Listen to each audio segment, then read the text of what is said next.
വേദപുസ്തകത്തിന് ഓർഡറുണ്ട്. സംഗീത ശുശ്രൂഷ അത്യാവശ്യമാണ്, അതിന് ഓർഡറുണ്ട്. എല്ലാം ഇപ്പം പറയാൻ നേരമില്ല, ഓരോ ഓർഡർ പറയാം. അപ്പം നിങ്ങൾക്ക് മനസ്സിലാകും എന്തുവാ ഇത് ഇങ്ങനെയാണ്. ഒരു വാക്യം വചനത്തിൽ നിന്ന് പറയാം, അപ്പം പിന്നെ ഉടക്കില്ലല്ലോ. വാക്യം വായിച്ച മോനെ 68:25 സങ്കീർത്തനം, അതിൻ്റെ ഓരോ ഓർഡർ, ഒത്തിരി ഓർഡറുണ്ട്, അതിലൊന്നിപ്പോൾ പറയാം, അത് ഇപ്പോൾ ഒക്കുള്ളൂ. സംഗീതക്കാർ മുമ്പിൽ നടന്നു. ഇങ്ങോട്ട് നോക്കിയാൽ അപ്പം ഏറ്റവും മുന്നിൽ ആരാ? സംഗീതക്കാര് മുന്നിൽ, പാട്ടുകാർ എന്ന് പറഞ്ഞാൽ ആ പാട്ടുകാരെല്ലാം ഇങ്ങനെ നിൽക്കണതില്ല. പാട്ടിന്റെ ശബ്ദം, സ്വരം, പാട്ട് മുന്നിൽ നിൽക്കണം, ഏറ്റവും മുന്നിൽ. പിന്നെ വീണക്കാർ പിൻപിൽ നടന്നു. വീണക്കാര് പിൻപിൽ, അപ്പൊ ഇത് അതിന്റെ പുറകിൽ നിൽക്കണം. ഹാർമോണിയത്തിന്റെയും വീണയുടെയും ഒക്കെ അങ്ങനല്ലയോ? ഇങ്ങനെ വെക്കും. അപ്പം വേദപുസ്തകത്തിനെല്ലാം പ്രമാണമുണ്ടെന്ന്. സംഗീതക്കാര് മുമ്പില്, തൊട്ട് പുറകില് വീണക്കാർ. അപ്പൊ ഇതിന്റെ ശബ്ദം, ശ്രുതി, ഇതെല്ലാം. ഇനി അടുത്തത് വായിക്കരുത്. തപ്പുകൊട്ടുന്ന കന്യകമാർ ഇരുപുറവും. അപ്പൊ ഇത് മൂന്നാമത് വരണം. Drum, side drum, tabla, mridangam, ഇങ്ങനെയുള്ള ഉണ്ടല്ലോ. എന്തുവാ തുകൽവാദ്യ, അങ്ങനെ എന്തുവാ അതിന് പറയാം? അങ്ങനെ തന്നെ. അത് മൂന്നാമതാണ്. ഇപ്പം പാശ്ചാത്യ നാട്ടിൽ ചെന്ന് ഇത് കൊട്ടുന്നതാ ഒന്നാമത്. അവനെ ഒരു കൂടിനകത്ത് അക്രമമാണെന്ന് പറയും. അവനെ ഒരു ചില്ലുകൂടിനകത്തില്ലേ, നമ്മൾ പുലിയെ കടുവായൊക്കെ കൂടിനകത്ത് ഇടും പോലെ. അവന്റെ ആ താടിയും അവന്റെ ആ ഇരിപ്പും, അവന്റെ ശബ്ദമാണ്. ഇടക്കിടയ്ക്ക് ചില്ലെന്നൊരടി കൊണ്ട് ചങ്കടച്ചു പോവും. ഉണ്ട്. ഇത് മുഴുവൻ പ്രമാണം തെറ്റിയുള്ളതാ. ഇതിന്റെ പ്രമാണം ഓരോ ഓർഡർ ഇതാ. ഒത്തിരി ഉണ്ട്, ഞാൻ പിന്നെ പറയാം. സംഗീതക്കാര് മുമ്പില്, തൊട്ട് പുറകില് വീണക്കാര്, അതിന്റെ പുറകിൽ. ഇങ്ങനൊക്കെയാ. ഇത് എങ്ങനെയാ നടന്നത്? അടുത്ത വാക്യം വായിര്. ഇസ്രയേലിന്റെ ഉറവിൽ നിന്നുള്ളവരെ സഭായോഗങ്ങളിൽ. സഭയുടെ യോഗത്തിനല്ല ഇങ്ങനെ പ്രമാണം. സഭായോഗം എന്ന് പറഞ്ഞാൽ ഞായറാഴ്ച മാത്രമല്ല, സഭ വെക്കുന്ന യോഗം മുഴുവൻ സഭായോഗമാണ്. അപ്പൊ സഭ കൂടുന്ന യോഗത്തിൽ ഇതാണ് ഇതിന്റെ പ്രമാണം. ഈ പ്രമാണം വിട്ടു ചെയ്യുന്നതൊന്നും ശരിയായ പ്രമാണമല്ല, അത് പാടില്ല. തോണച്ചാനുമല്ല ഉള്ളതായി പറ. ദൈവത്തിന് മഹത്വം. ഇപ്പൊ നമ്മളിത് പറഞ്ഞാൽ താൻ പ്രമാണമായിട്ട് നിന്നോ, ഞങ്ങൾ വേറെ യോഗം നടത്തുക എന്ന് പറയും. പിന്നെ അടുത്ത പറ ഒരു പ്രമാണക്കാരൻ ഇറങ്ങിയേക്കുന്നു. പിന്നെ അതിനെപ്പറ്റി അഭിപ്രായങ്ങൾ. ഞാന് വേദപുസ്തകത്തിലെ പ്രമാണമാണ് പറഞ്ഞു. അപ്പൊ അതുകൊണ്ടാണ് ഇതൊക്കെ ഇങ്ങനെയൊക്കെ ചെയ്യാൻ ഈ പറയുന്നത്. ആട്ടെ, ദൈവം നിങ്ങളെ എല്ലാവരെയും അനുഗ്രഹിക്കട്ടെ. നിങ്ങൾ കസേര എടുത്തുകൊണ്ട് ഇങ്ങോട്ട് പോരും, അവിടെ അങ്ങ് ഇരിക്കരുത്, ഇങ്ങോട്ട് മുന്നോട്ട് പോരും. വരുന്നവർ എന്നൊരു കസേര എടുത്തോണ്ട് മുന്നോട്ട് പോകുന്നില്ല. ഇന്ന് രാത്രി എല്ലാ പ്രിയപ്പെട്ടവരെയും ദൈവം അനുഗ്രഹിക്കട്ടെ. വായിച്ച തിരുവെടുത്ത് വളരെ പരിചിതമായ തിരുവെടുത്താണ്. ഇന്നലെ നമ്മളത് വായിച്ചു. ചില കാര്യങ്ങള് ദൈവവചനത്തിൽ വളരെ ശാന്തമായിട്ട് നമ്മൾ ചിന്തിച്ചു. യോഹന്നാന്റെ സുവിശേഷം 10-ാം അധ്യായം അതിന്റെ 4-ാമത്തെ തിരുവെടുത്താണല്ലോ വായിച്ചത്. അപ്പോൾ സുവിശേഷത്തെ പറ്റി ഇന്നലെ ചില കാര്യങ്ങൾ നമ്മൾ ചിന്തിച്ചു. എല്ലാ യോഗത്തിനും ഞാനിത് പറയുന്നതാ, ഇത് പറഞ്ഞേ ഒക്കുള്ളൂ. പറഞ്ഞതിനെ ആവർത്തിക്കുന്നില്ല. സുവിശേഷത്തിന്റെ വിശേഷതയാണ് നമ്മൾ ഒടുവിൽ പറഞ്ഞു വന്നത്. ഒന്ന്, ഇത് രക്ഷിക്കുന്ന മാർഗം. 2, സുവിശേഷം സമാധാനം കൊടുക്കുന്ന മാർഗമാണ്. എഫേസ്യ ലേഖനം 6-ാം അധ്യായത്തിന്റെ 14-15 വാക്യം വായിക്കാം.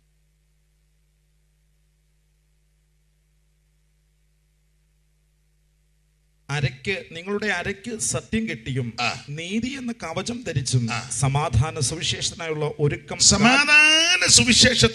ഒരുക്കം കാലിന് ചെരുപ്പാക്കിയും. കാലിന് ഇങ്ങോട്ട് ഇവിടെ കൊണ്ടിട്ട് ഇങ്ങോട്ട് അവിടെ നിൽക്കുന്നവർ ഇനി മുന്നോട്ട് വാ, കസേര എടുത്തോണ്ട് ഇങ്ങോട്ട് പോകണം. ഇതിന്റെ പുറകെ വന്നിരിക്കും. നിങ്ങളുടെ അരയ്ക്ക് സത്യം കെട്ടിയും നീതി എന്ന കവചം ധരിച്ചും സമാധാന സുവിശേഷത്തിനായുള്ള ഒരുക്കം കാലിന് ചെരുപ്പാക്കി. അപ്പൊ ശ്രദ്ധിച്ച്, സുവിശേഷത്തിന്റെ 2-ാമത്തെ വിശേഷത ഇത് സമാധാനം തരുന്ന മാർഗം. സമാധാനം. ഇന്ന് രാത്രി സമാധാനമില്ലാതെ ആരെങ്കിലും എന്നെ കേൾക്കുന്നെങ്കിൽ സുവിശേഷം നിനക്ക് സമാധാനം തരും. ഈ സമാധാനം കൈവരിക്കാൻ ഭൗതികമായിട്ടൊന്നും കൊടുക്കണ്ട, ഒന്നും കൊടുക്കണ്ട. സുവിശേഷത്തിൽ വിശ്വസിച്ച് ഏറ്റെടുത്താൽ സമാധാനം. സുവിശേഷം ക്രിസ്തുവ. അതെന്താ? ക്രിസ്തു നമ്മുടെ സമാധാനം. നമ്മുടെ കർത്താവിന് പല പേരുകൾ പര്യായ പദങ്ങളായിട്ട് ബൈബിളിൽ കൊടുത്തിട്ടുണ്ട്, പല സന്ദർഭോചിതമായിട്ട്, വിഷയാധിഷ്ഠിതമായിട്ട്. അതില് ഒരു പേര് സമാധാന പ്രഭു എന്ന. എന്താ? ഗതികെട്ടവനെന്നല്ല, സമാധാന പ്രഭു. പ്രഭു എന്ന് കേൾക്കുമ്പോൾ അറിയാമല്ലോ ആളാരാന്ന്. ഇച്ചിരി സമാധാനമായിട്ട് നടക്കുന്ന ആളല്ല, അവിടുന്ന് പ്രഭുവാ. ഇന്ന് രാത്രി ആ സമാധാന പ്രഭു നിങ്ങൾക്ക് സമാധാനം തരും. ഇത് ലോകം തരുന്ന സമാധാനമല്ല, ഇത് ദൈവിക സമാധാനം. ഈ സമാധാനത്തിന് ഒത്തിരി വിശേഷതയുണ്ട്. ഒന്ന്, ഇങ്ങനെ ബൈബിളിൽ എടുത്ത് വായിപ്പിക്കുന്നില്ല, സകല ബുദ്ധിയെയും കവിയുന്ന സമാധാനം. സ്തോത്രം. സകല ബുദ്ധിയെയും കവിയുന്ന സമാധാനം. സുവിശേഷം സമാധാനം തരുന്നതാണ്. ഒരു കാലത്ത് ഇവിടെ ഇരിക്കുന്ന പലർക്കും സമാധാനമില്ലാതെ ജീവിച്ചവരാ. ആത്മഹത്യ ചെയ്യാൻ പോലും ഒരുങ്ങിയവരുണ്ട്.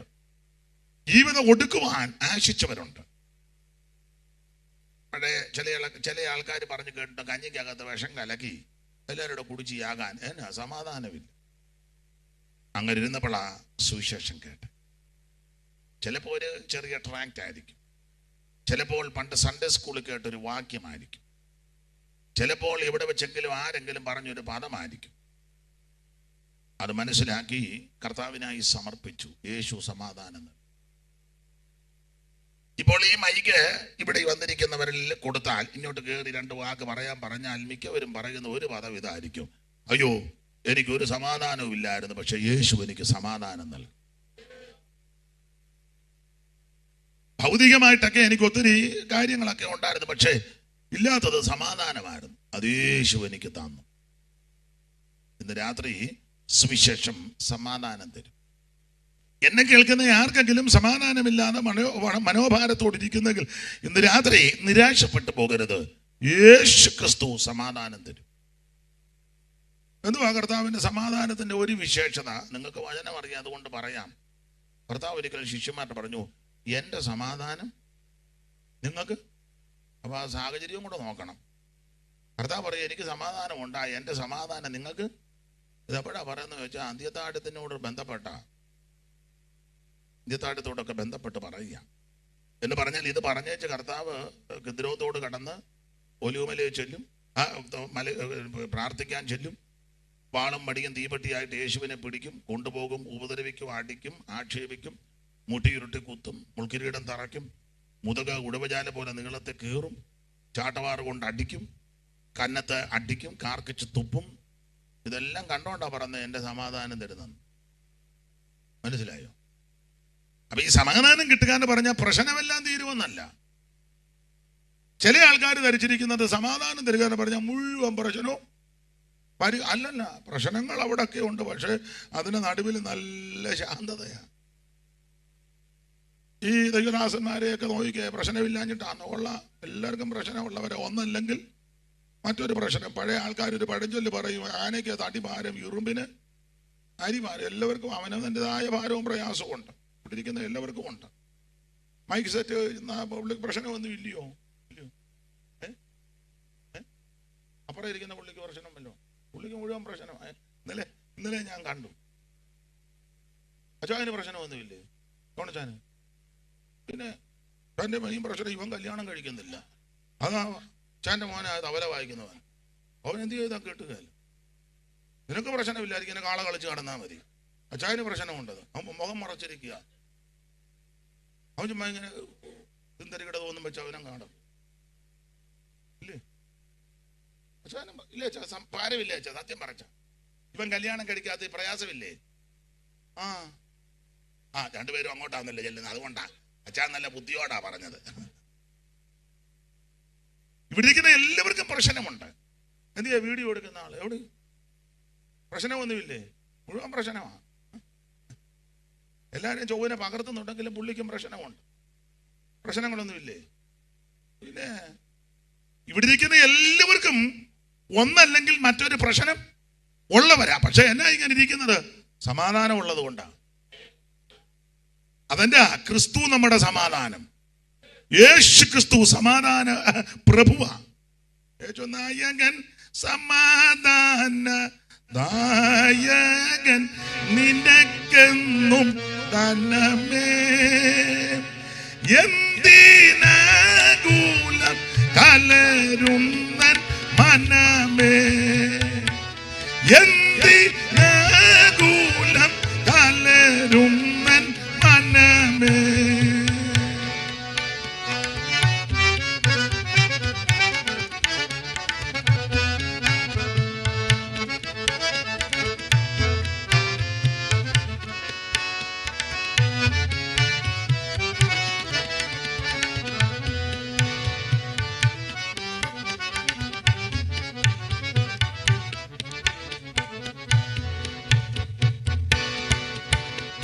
നായകൻ സമാധാന നായകൻ നിനക്കെന്നും ധനമേ. എന്തിനാകുലം കലരുന്നൻ മനമേ, എന്തിനാകുലം കലരുന്നൻ. നിൻ സഹായകൻ അവൻ ശക്തനാകയാൽ നിനക്ക് നിർഭയമേ. ലോകമോരിതിൽ അനുദിനം ജയമേ, ലോകമോരിതിൽ അനുദിനം ജയമേ. യേശു നായകൻ സമാധാന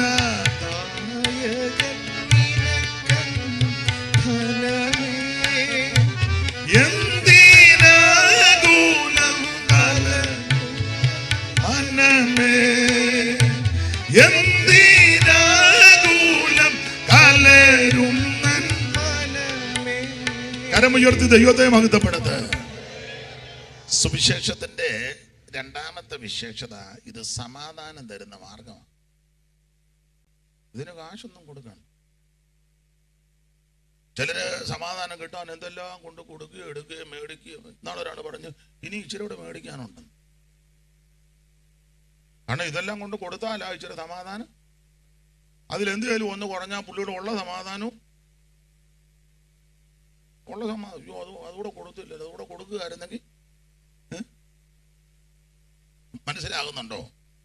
അതുകൂടെ കൊടുക്കുകയായിരുന്നെങ്കിൽ. അത് കൊടുക്കാത്തതിന്റെ സമാധാനമാണ്. പക്ഷെ യേശു തരുന്ന സമാധാനത്തിന്റെ വിശേഷത ഒന്നും കൊടുക്കണ്ട. ഒരു നേർച്ച ഇവിടെ നേർച്ചപ്പെട്ടി ഒന്നും ഇല്ലല്ലോ, ഉണ്ടോ?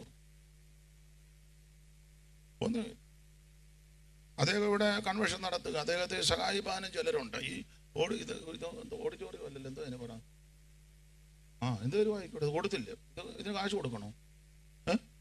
ഉറക്കെ പറ. എന്നാ അത് പതുക്കെ പറ. ഇതിന് കാശ് കൊടുക്കണമെന്ന് വേണ്ട, അങ്ങനെ പറ, ഉറക്കം പറ. ഉണ്ടോ? അത് തന്നെ വലിയ കാര്യമല്ലേ. ഇതിന്റെ ആളാരാ? ഇവിടെ ഇല്ലേ? ഗൾഫിലോ? എവിടെയും ആയിട്ട് തന്നില്ലേ? വലിയ കാര്യമല്ലേ. സ്തോത്രം, വലിയ കാര്യമായത്. ദൈവത്തിന് മഹത്വം. അപ്പൊ ഇത് ഒന്നും കൊടുക്കണ്ട. ഇവിടെ നേർച്ചപ്പെട്ടി ഒന്നും ഇരിപ്പില്ല, ഒന്നും കൊടുക്കണ്ട. അല്ലെ ഇന്ന ഇത് കൊണ്ടുവരണം, കൺവെൻഷൻ വരുന്നവർ ഇന്ന സാധനം കൊണ്ടുവരണം, അങ്ങനെ ബൈബിള് കൊണ്ടുവന്നാൽ മതി. ഇനി അതില്ലെങ്കിലും വലിയ പ്രശ്നമൊന്നുമില്ല. അല്ല ചിലർക്ക് ഉണ്ടായിട്ടും കാര്യമില്ല, തുറക്കുന്നില്ലല്ലോ പിന്നെ ഇനി. അപ്പൊ എന്തായാലും ഒരു കാര്യം പറയാ, ഈ സമാധാനം കിട്ടാൻ ഒന്നും കൊടുക്കണ്ട. ഒറ്റ കാര്യം ചെയ്താൽ മതി. യേശുവിനെ വിശ്വസിച്ച് എൻ്റെ കർത്താവ് എൻ്റെ ഉള്ളത്തിലേക്ക് വരണം. യേശു ഹൃദയത്തിലേക്ക് വന്നാൽ സമാധാനമാണ്. ക്രിസ്തു നമ്മുടെ സമാധാനം. അവിടുന്ന് സമാധാന പ്രഭുവാണ്. സുവിശേഷം ഒരു വ്യക്തിയിൽ വന്നാൽ ആ വ്യക്തിക്ക് സമാധാനമാണ്. ഒരു കാലത്തൊക്കെ തീ തിന്ന് ജീവിച്ചവരാ, ഇപ്പൊ എന്നാ ശാന്തമായിട്ടിരിക്കുന്നത്? സമാധാനം. യേശു വന്നു. ചില ആൾക്കാർ ധരിച്ചു വെച്ചിരിക്കുന്ന ഈ മാർഗത്തിൽ വന്നാൽ പ്രശ്നമെല്ലാം തീരുവന്ന. ഈ മാർഗത്തിൽ വന്നാൽ ആ പ്രശ്നം കൂടുതൽ, മറ്റു മാർഗത്തിൽ വന്നാൽ ഇത്രയും പ്രശ്നമൊന്നും ഒന്നുമില്ല. കാരണം അവരുടെ കൂടെ നമ്മളും എല്ലാത്തിനും കൂടുന്നതുകൊണ്ട് സന്തോഷമാണ്, എല്ലാവർക്കും വലിയ ഇഷ്ടമാണ്. പക്ഷെ ഈ മാർഗത്തിൽ വരുമ്പോൾ പലതിലും നമ്മൾ ഒഴിഞ്ഞൊഴിഞ്ഞ് നിൽക്കും. എല്ലാത്തിലും ഒന്നും കൂടാനും ആടാനും പാടാനും ചാടാനും ഇടപെടാനും ഒന്നും പ്രമാണമില്ല. അപ്പൊ അതിൻ്റെതായ പ്രശ്നങ്ങളൊക്കെ നമുക്കുണ്ട്. വീട്ടിൽ നിന്നും നാട്ടിൽ നിന്നും ചുറ്റുപാടിൽ നിന്നും സഹോദരങ്ങളിൽ നിന്നും മാതാപിതാക്കളിൽ നിന്നും ബന്ധുമിത്രാദിൽ നിന്നൊക്കെ വരും. പക്ഷെ ഇതൊക്കെ ഉണ്ടെങ്കിൽ നല്ല സമാധാനമാണ്. ഞങ്ങളുടെ ഒരു കൊച്ചമ്മ ഉണ്ടായിരുന്നു, പെന്തിക്കോസിൽ പോയെന്നും പറഞ്ഞ് എന്നും തല്ലും, ഇഷ്ടംപോലെ ഇടിക്കുകയും തല്ലുകയും ചെയ്യും. എന്നാലും ഞായറാഴ്ച യോഗത്തിന് വരും. ഒരിക്കൽ ഞാൻ കൊച്ചമ്മയോട് ചോദിച്ചു, ഈ തല്ലെല്ലാം കൊണ്ടിട്ടും അയ്യോ പിന്നെ തല്ലൊക്കെ കൊണ്ടാലും തമ്പേറിൻ്റെ അടി കേൾക്കുമ്പോൾ എനിക്കിരിക്കാൻ ഒക്കുകയെന്ന് പറഞ്ഞു. തമ്പേർ യോഗം തുടങ്ങുന്ന പിന്നെ പാസ്റ്റർമാർ നേരത്തെ വന്നിരിക്കും. പിന്നെ തമ്പേറിലൊക്കെ വന്ന് അപ്പോൾ വീട് അടുത്ത എല്ലാവരും താമസിക്കുന്നത് കൊച്ചമ്മ അടുത്താണ്. അപ്പോൾ നമ്മൾ ഇങ്ങനെ ഇങ്ങനെ തമ്പേറിലൊക്കെ കൊട്ടുമ്പോൾ അടി കേൾക്കുമ്പോഴേ പുള്ളിക്കാരി ഇളകും. ആ പുള്ളിക്കാരി പറഞ്ഞു, എനിക്ക് തമ്പേറടി കേൾക്കുമ്പം പിന്നെ നിൽക്കാനൊക്കെ. ഈ യുദ്ധത്തിന് പോകുന്ന കുതിരയ്ക്ക് ഇങ്ങനെ ഇത് മുടങ്ങി കഴിയുമ്പോൾ കുതിര പിന്നെ ഉടനെ ഇളകുക. മിലിറ്ററിക്കാരോട് ചോദിച്ചു നോക്കും, ഇതിൻ്റെ ശബ്ദം അതിനെ ഇപ്പോഴും ഉണ്ട്. ശബ്ദം അടിക്കുമ്പോൾ കുതിര പിന്നെ ഇത് തന്നെ. നമുക്ക് ഫറവോന്റെ രഥത്തിന് കെട്ടുന്ന പെൺകുതിരയാ. ശബ്ദം കേട്ട് കഴിയുമ്പോൾ ഇത് അടങ്ങി നിൽക്കുകയില്ല, ചാടും. അതന്നെ ഈ പ്രതികൂലങ്ങളും പ്രശ്നങ്ങളൊക്കെ ഉണ്ടെങ്കിലും അകത്തുള്ളത് സമാധാനമാണ്. ദൈവത്തിന് മഹത്വം. ഇത് കമ്പോളത്തിൽ കിട്ടുന്നതല്ല, മാർക്കറ്റിലൊന്നും കിട്ടുന്നതല്ല കേട്ടോ. മാർക്കറ്റിൽ കിട്ടുകാരനെ നമുക്ക് മേടിക്കാനൊക്കത്തില്ല, കാശില്ലല്ലോ. ആ ഇരിപ്പ് കാണുമ്പോൾ അറിയാം പലതും പരുവക്കേടാ. എനിക്ക് ആ നോട്ടം ഇരിപ്പം കാണുമ്പോൾ അറിയാം പരുവക്കേടാ. അപ്പോൾ നമുക്ക് കിട്ടുകയല്ല. ഇത് കാശുള്ളവർ മേടിച്ചുകൊണ്ട് പോകും. പക്ഷെ ഇത് കാശുള്ളവർക്ക് കൊടുക്കുന്നതല്ല, വിശ്വസിക്കുന്നവന് കൊടുക്കുന്നതാ. ഇത് കാശുള്ളവന് കൊടുക്കുന്ന അല്ല, ഇത് വിശ്വസിക്കുന്നവർക്ക് കൊടുക്കുന്നവരാ. ഇന്ന് രാത്രി നീ വിശ്വസിച്ചാൽ നിന്റെ ഉള്ളത്തിലേക്ക് യേശു വരിക, നിനക്ക് സമാധാനം തരിക. അവിടുന്ന് സമാധാന പ്രഭുവാ. ദൈവത്തിന് മഹത്വം. സമാധാനമില്ലാതെ ഞാനലഞ്ഞു, യേശു സമാധാനമായി എൻ്റെ അരികിൽ വന്നു. സമാധാനമില്ലാതെ എല്ലാവരും ചേർന്ന് പാട്, കൈയടിച്ച് പാട്. അരികിൽ വന്നു അവൻ എന്നെ, കൈയടിച്ച് ചേർന്ന് കൊണ്ട തുറന്ന് പാട്, നന്നായിട്ട് പാട്. ഓ അവൻ എന്നെ, കൈയൊക്കെ ഒന്ന് അടിച്ച് പാട്, നന്നായിട്ട് പാട്. ഓ യേശുവിൻ നാമം, എൻ യേശുവിൻ നാമം, എൻ ജീവിതത്തിലെ ആമേ. ഞാനെന്നോ സ്തുതിക്കും, ചേർന്ന് കൈയടിച്ച്. ഓ യേശുവിൻ നാമം എനിക്കെത്ര ആനന്ദോ, ആമേ. ഞാനെന്നോ സ്തുതിക്കും. യേശുവിൻ നാമം എനിക്കെത്ര ആനന്ദോ. ഓ പാവിയായിരുന്നെന്നെ രക്ഷിപ്പാനായി യേശു ക്രൂശിലേറി തന്റെ ജീവനർപ്പിച്ചു. ഓ പാവിയായിരുന്നെന്നെ, കൈയടിച്ച് ചേർന്ന്. യേശു ക്രൂശിലേറി ജീവനർപ്പിച്ചു. ഓ യേശു എത്ര നല്ലവൻ, യേശു എത്ര നല്ലവൻ, പതിനായിരത്തിലതിശ്രേഷ്ഠനാവ്. യേശു എത്ര നല്ലവൻ, ഓ യേശു എത്ര നല്ലവൻ, പതിനായിരത്തിലതിശ്രേഷ്ഠനാവ്. യേശുവിൻ നാമം, എൻ യേശുവിൻ നാമം, എൻ ജീവിതത്തിലെ ആശ്രയമേ. ഞാനെന്നു സ്തുതിക്കും, ദൈവത്തിന് മഹത്വം, ദൈവത്തിന് മഹത്വം. യേശുവിൻ നാമം എനിക്കെത്ര ആനന്ദം. ഓ ഞാനെന്നു സ്തുതിക്കും. ഇന്ന് രാത്രി വിടുതലിന്റെ രാത്രി, യേശുവിന്റെ നാമത്തിൽ ജയം. യേശുവിൻ നാമം എനിക്കെത്ര ആനന്ദം. ഓ നല്ലിടയനായ യേശുനാഥൻ എന്നെ ധരമായി വഴി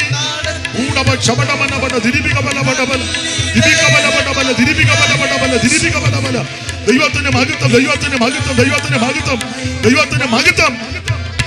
ഓ ഓ അവനെന്നെ അവനെന്നെ ശിക്ഷിക്കും താൻ ഓടിക്കീട്. ഓ അവനെന്നെ ശാസിക്കും. ഓ ദൈവത്തിന് മഹത്വം, ദൈവത്തിന് മഹത്വം, ദൈവത്തിന് മഹത്വം. യേശുവിന്റെ നാമത്തിൽ ജയം. ഓ യേശുവിൻ നാമം. ഇന്ന് രാത്രി ദൈവശക്തി വ്യാപരിക്കട്ടെ. നിരാശകൾ മാറട്ടെ, തകർച്ചകൾ മാറട്ടെ, തളർച്ചകൾ മാറട്ടെ. സമാധാനത്തിന്റെ പ്രഭു, സമാധാനത്തിന്റെ പ്രഭു ഇന്ന് രാത്രി ഹൃദയങ്ങളിൽ വാഴട്ടെ. സകല ബുദ്ധിയെ കവിയുന്ന ദൈവസമാധാനം, സകല ബുദ്ധിയെ കവിയുന്ന ദൈവസമാധാനം നിരവുകളെ ഹൃദയങ്ങളെ കാക്കട്ടെ. ഇന്ന് രാത്രി നിരാശ മാറിപ്പോകട്ടെ, എല്ലാ തകർച്ചകൾ മാറിപ്പോകട്ടെ, എല്ലാ പ്രതികൂലങ്ങൾ നീങ്ങിപ്പോകട്ടെ. യേശു ക്രിസ്തുവിന്റെ ശക്തി, ക്രിസ്തു നമ്മുടെ സമാധാനം, യേശു ക്രിസ്തു നമ്മുടെ സമാധാനം. ഇന്ന് രാത്രി ഹൃദയത്തിന്റെ ഭീതികൾ, ചിത്തഭ്രമങ്ങൾ, ആകുലചിന്തകൾ, നിരാശകൾ, മനോവധകൾ, മനോഭാരങ്ങൾ ഇന്ന് രാത്രി മാറിപ്പോകട്ടെ. ഓ ദൈവത്തിന് മഹത്വം, ദൈവത്തിന് മഹത്വം, ദൈവത്തിന് മഹത്വം, ദൈവത്തിന് മഹത്വം, ദൈവത്തിന് മഹത്വം, ദൈവത്തിന് മഹത്വം, ദൈവത്തിന് മഹത്വം, ദൈവത്തിന് മഹത്വം, ദൈവത്തിന് മഹത്വം, ദൈവത്തിന് മഹത്വം, ദൈവത്തിന് മഹത്വം. ദൈവത്തിന് മഹത്വം, ദൈവത്തിന് മഹത്വം, ദൈവത്തിന് മഹത്വം, ദൈവത്തിന് മഹത്വം, ദൈവത്തിന് മഹത്വം, ദൈവത്തിന് മഹത്വം, ദൈവത്തിന് മഹത്വം. സകല ബുദ്ധിയെ കവിയുന്ന ദൈവസമാധാനം, സകല ബുദ്ധിയെ കവിയുന്ന ദൈവസമാധാനം, സകല ബുദ്ധിയെ കവിയുന്ന ദൈവസമാധാനം. എന്റെ സമാധാനം നിങ്ങൾക്ക് തന്നേച്ചു പോകുന്നു. ലോകം തരുന്ന സമാധാനമല്ല. യേശുവിന്റെ നാമത്തിൽ ജയം. ദൈവത്തിന് മഹത്വം, ദൈവത്തിന് മഹത്വം, ദൈവത്തിന് മഹത്വം. അവിടുത്തെ ജനത്തെ അനുഗ്രഹിക്കുന്നു, അവിടുത്തെ ജനത്തെ അനുഗ്രഹിക്കുന്നു, അവിടുത്തെ ജനത്തെ അനുഗ്രഹിക്കുന്നു. ഇന്ന് രാത്രി എല്ലാം നിരാശകൾ മാറട്ടെ, ഭാരങ്ങൾ നീങ്ങിപ്പോകും.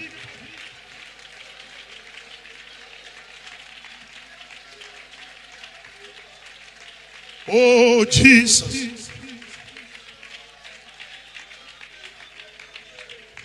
കരമുയർത്തി ഹല്ലേലൂയ പാടാം. ദൈവത്തിന് മഹത്വം. അപ്പോൾ സുവിശേഷത്തിന്റെ വിശേഷത ഒന്ന്, ഇത് രക്ഷിക്കുന്ന മാർഗമാണ്. രണ്ട്, ഇത് സമാധാനം തരുന്ന മാർഗമാണ്. സമാധാനത്തിൽ ഇവിടെ ഇരിക്കുന്ന എല്ലാവർക്കും സമാധാനമുള്ളവരാ ഇല്ലയോ? പ്രശ്നമൊന്നും ഇല്ലാഞ്ഞിട്ടാണോ? ഞാൻ എല്ലായിടത്തും ചോദിക്കുന്ന കാര്യം ഒന്നുകൂടെ അങ്ങ് ആവർത്തിക്കുക. കടഭാരമുള്ളവർ കൈപൊക്കിക്കുക. തരാനൊന്നും അല്ല, അറിയാനാ. കടമുള്ളവർ ഓ നന്നായിട്ട് കൈപൊക്ക്. അങ്ങ് പോക്കോ, കാണട്ടെ. നാണക്കേട് ആണ്ട് ഇത്ര കൊണ്ടതിനും കടവാ. എങ്കിലും എന്ത് സമാധാനത്തോടായിരിക്കുന്നത്? കടം ഉണ്ടായിട്ടാണോ അതോ കൈ കല്ലേലിയാ പറഞ്ഞാന്ന്? ആട്ടോ. ദൈവത്തിന് മകൻ കണ്ടുവാകാം, ലേലിയായി വാകാം. എന്നാല് ഞങ്ങളെയൊക്കെ ഒന്ന് കണ്ടേ. ഇപ്പൊ നിങ്ങൾ ഭാഷക്ക് ഒരു കുഴപ്പം. അത് ഞാൻ യോഗം കഴിഞ്ഞ് പറയാം.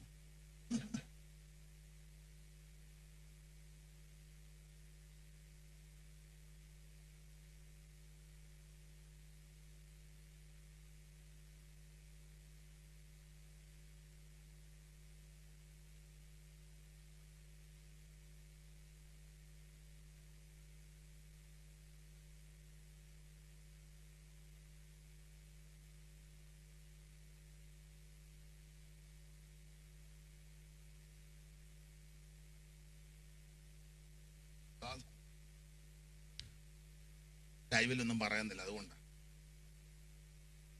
ദൈവത്തിന് മഹത്വം. എല്ലാവൊന്നും പഴമക്കാർ പറയുമ്പോൾ വഴിയമ്പലത്തിൽ പൊതി അഴിക്കാൻ പറ്റുമോ? വഴിയമ്പലത്തിൽ പൊതി അഴിച്ച ഇവിടെ ഇരിക്കുന്ന എല്ലാവർക്കും മിക്കവർക്കും കടഭാരമുള്ളവരുണ്ട്. പക്ഷെ എന്ത് സമാധാനമായിട്ടായിരിക്കുന്നത്? ചിലക്ക് കടം കയറി ഉടനെ കുരുക്കിടുക, അല്ലെ വിഷം കഴിക്കുക, അല്ലെ എന്തെങ്കിലും അങ്ങ് ചെയ്യുക. അങ്ങനെയാണെങ്കിൽ നമ്മൾ എന്തേ പോകേണ്ടതാ. പിന്നെ എന്നാ പോകാത്ത? കടമൊക്കെ ഓർക്കുമ്പോൾ ഭാരം വരും. എന്നാലും ഒരു യോഗത്തിന് അങ്ങോട്ട് മുമ്പേ തള്ള പറഞ്ഞാൽ തമ്പേറിൻ്റെ അടിയും രണ്ട് പാട്ട് കേൾക്കുമ്പോൾ കയറി അങ്ങ് മൂക്കുക. ചാകാൻ വന്നതാ കുഞ്ഞുഞ്ഞമ്മ. പക്ഷെ പോകുമ്പോൾ പറയാം യേശുവിനായി ജീവിക്കുമെന്ന്. പിന്നെ അല്ലാതെ സ്തോത്രം.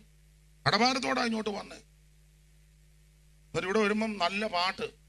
ഈ യോഗം കഴിഞ്ഞേച്ച് പോയി ചാകാനായിരുന്നത്. കടം അതുപോലെ ഉണ്ട്. ഇവിടെ വന്നപ്പോൾ നല്ല പാട്ട്. പാട്ടിന്റെ ഒരു വരിതാ, മറ്റേ പാട്ട് പാടരുത് കേട്ടോ. വായ്പ വാങ്ങാനിട അത് പാടരുത്. അവൾ അന്നേരം പോയി തൂങ്ങിച്ചാകും, അത് പാടരുത്. കടഭാരത്തോടൊരുത്ത് ഇങ്ങോട്ട് വരുമ്പോ നമ്മൾ വായ്പ വാങ്ങാൻ. പിന്നെ പക്ഷെ അങ്ങനെ കടമൊക്കെ ആയിട്ട് ഇങ്ങോട്ട് വരുമ്പോ ഈ പാട്ട് പാടിയാ നല്ലതാ. ഈ കേസിന്റെ പാരമുള്ളിൽ നേരിടും നേരമെല്ലാം, ഭാരമുള്ളിൽ നേരിടും താങ്ങിടും സാരമില്ലെന്നോതിടും തന്മാറിലെന്നെ ചേർത്തിടും. ഓ സാരമില്ലെന്നോതിടും തന്മാറിലെന്നെ ചേർത്തിടും. ആയെന്നും നല്ലവൻ യേശു, എന്നും നല്ലവൻ, ഇന്നലെയും ഇന്നും എന്നും അന്യനല്ലവൻ.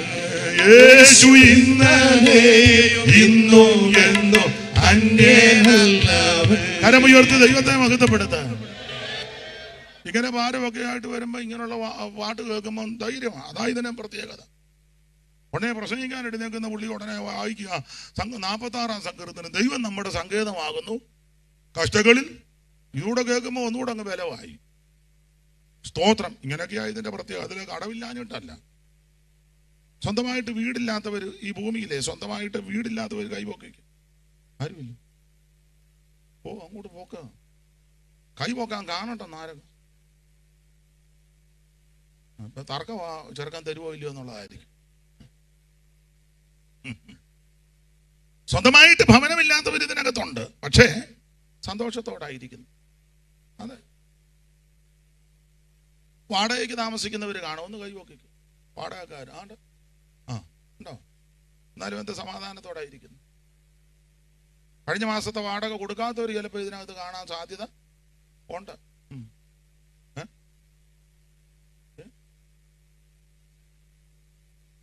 രോഗപീഠകളുള്ളവരുണ്ട്, മറ്റ് അസ്വസ്ഥതകൾ, പറയാൻ പറ്റുന്ന രോഗവും പറയാൻ പാടില്ലാത്ത രോഗവും മാരക രോഗവും ചെറുതോ വലുതോ എന്തു ആയിക്കോട്ടെ, അങ്ങനെയുള്ള രോഗമുള്ളവരെന്ന് കൈമുക്കിക്കുക. മുഴുവൻ അതായിരിക്കും. മുഴുവൻ അതാ, മതി മതി. പക്ഷെ എന്ത് സമാധാനത്തോടായിരിക്കുന്നേ. നമ്മൾ പത്രത്തിലൊക്കെ വായിച്ചിട്ടുണ്ട്, ന്യൂസും ഒക്കെ കണ്ടിട്ടുണ്ട്, രോഗം മൂർച്ഛിച്ചപ്പം ആത്മഹത്യ ചെയ്തെന്ന്. അങ്ങനെയായിരുന്നു ഇതുങ്ങളെല്ലാം ചാകേണ്ടതാ. പക്ഷെ എന്നാ ഇന്ന് രാത്രി ഇരിക്കുന്നത്? സമാധാന പ്രഭു അകത്തുണ്ട്. സ്തോത്രം. രോഗമില്ലാഞ്ഞിട്ടാണോ? അന്നേരം ഇവിടെ വരുമ്പോൾ നല്ല പാട്ടുമൊക്കെ, നല്ല പാട്ടുകളുണ്ട്, അത് പാടണം. നിങ്ങൾ പാടുന്നുണ്ട്. രോഗമൊക്കെ ആയിട്ട് വരുമ്പം പാടുന്ന പാട്ടുകളൊക്കെ ഉണ്ട്. നല്ല പണ്ട് പാടുമായിരുന്നു. ഇപ്പൊ ഒന്നും ഉപദേശിമാര് പാടാറില്ല. രോഗികളൊക്കെ ചെന്നാൽ ഇങ്ങനെയുള്ള ഒരു പാട്ടൊന്നും ഇപ്പം മിക്കവരും പാടത്തില്ല. പഴയ പാട്ട് നല്ല. തൻ്റെ പാദപീഠമെൻ്റെ വൈദ്യശാലയാ, തൻ്റെ പാദപീഠമെൻ്റെ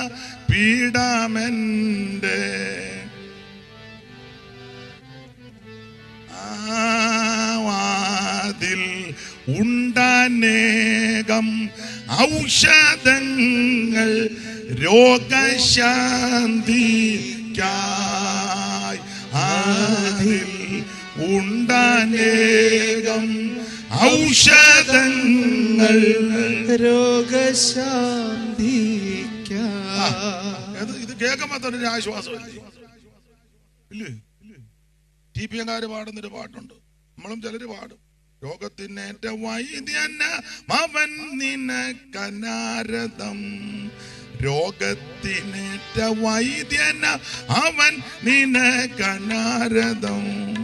വൈക്കുന്ന നന്മകൾ കൊരതമില്ല തൻ ദയാപരം, വൈക്കുന്ന നന്മകൾ കൊരന്തം ഇല്ല തൻ ദയാപരം. കാക്കുന്നുവൻ കൃപാകരം ചേർക്കില്ലതെല്ലൊരമയം സ്തുതിച്ചിട.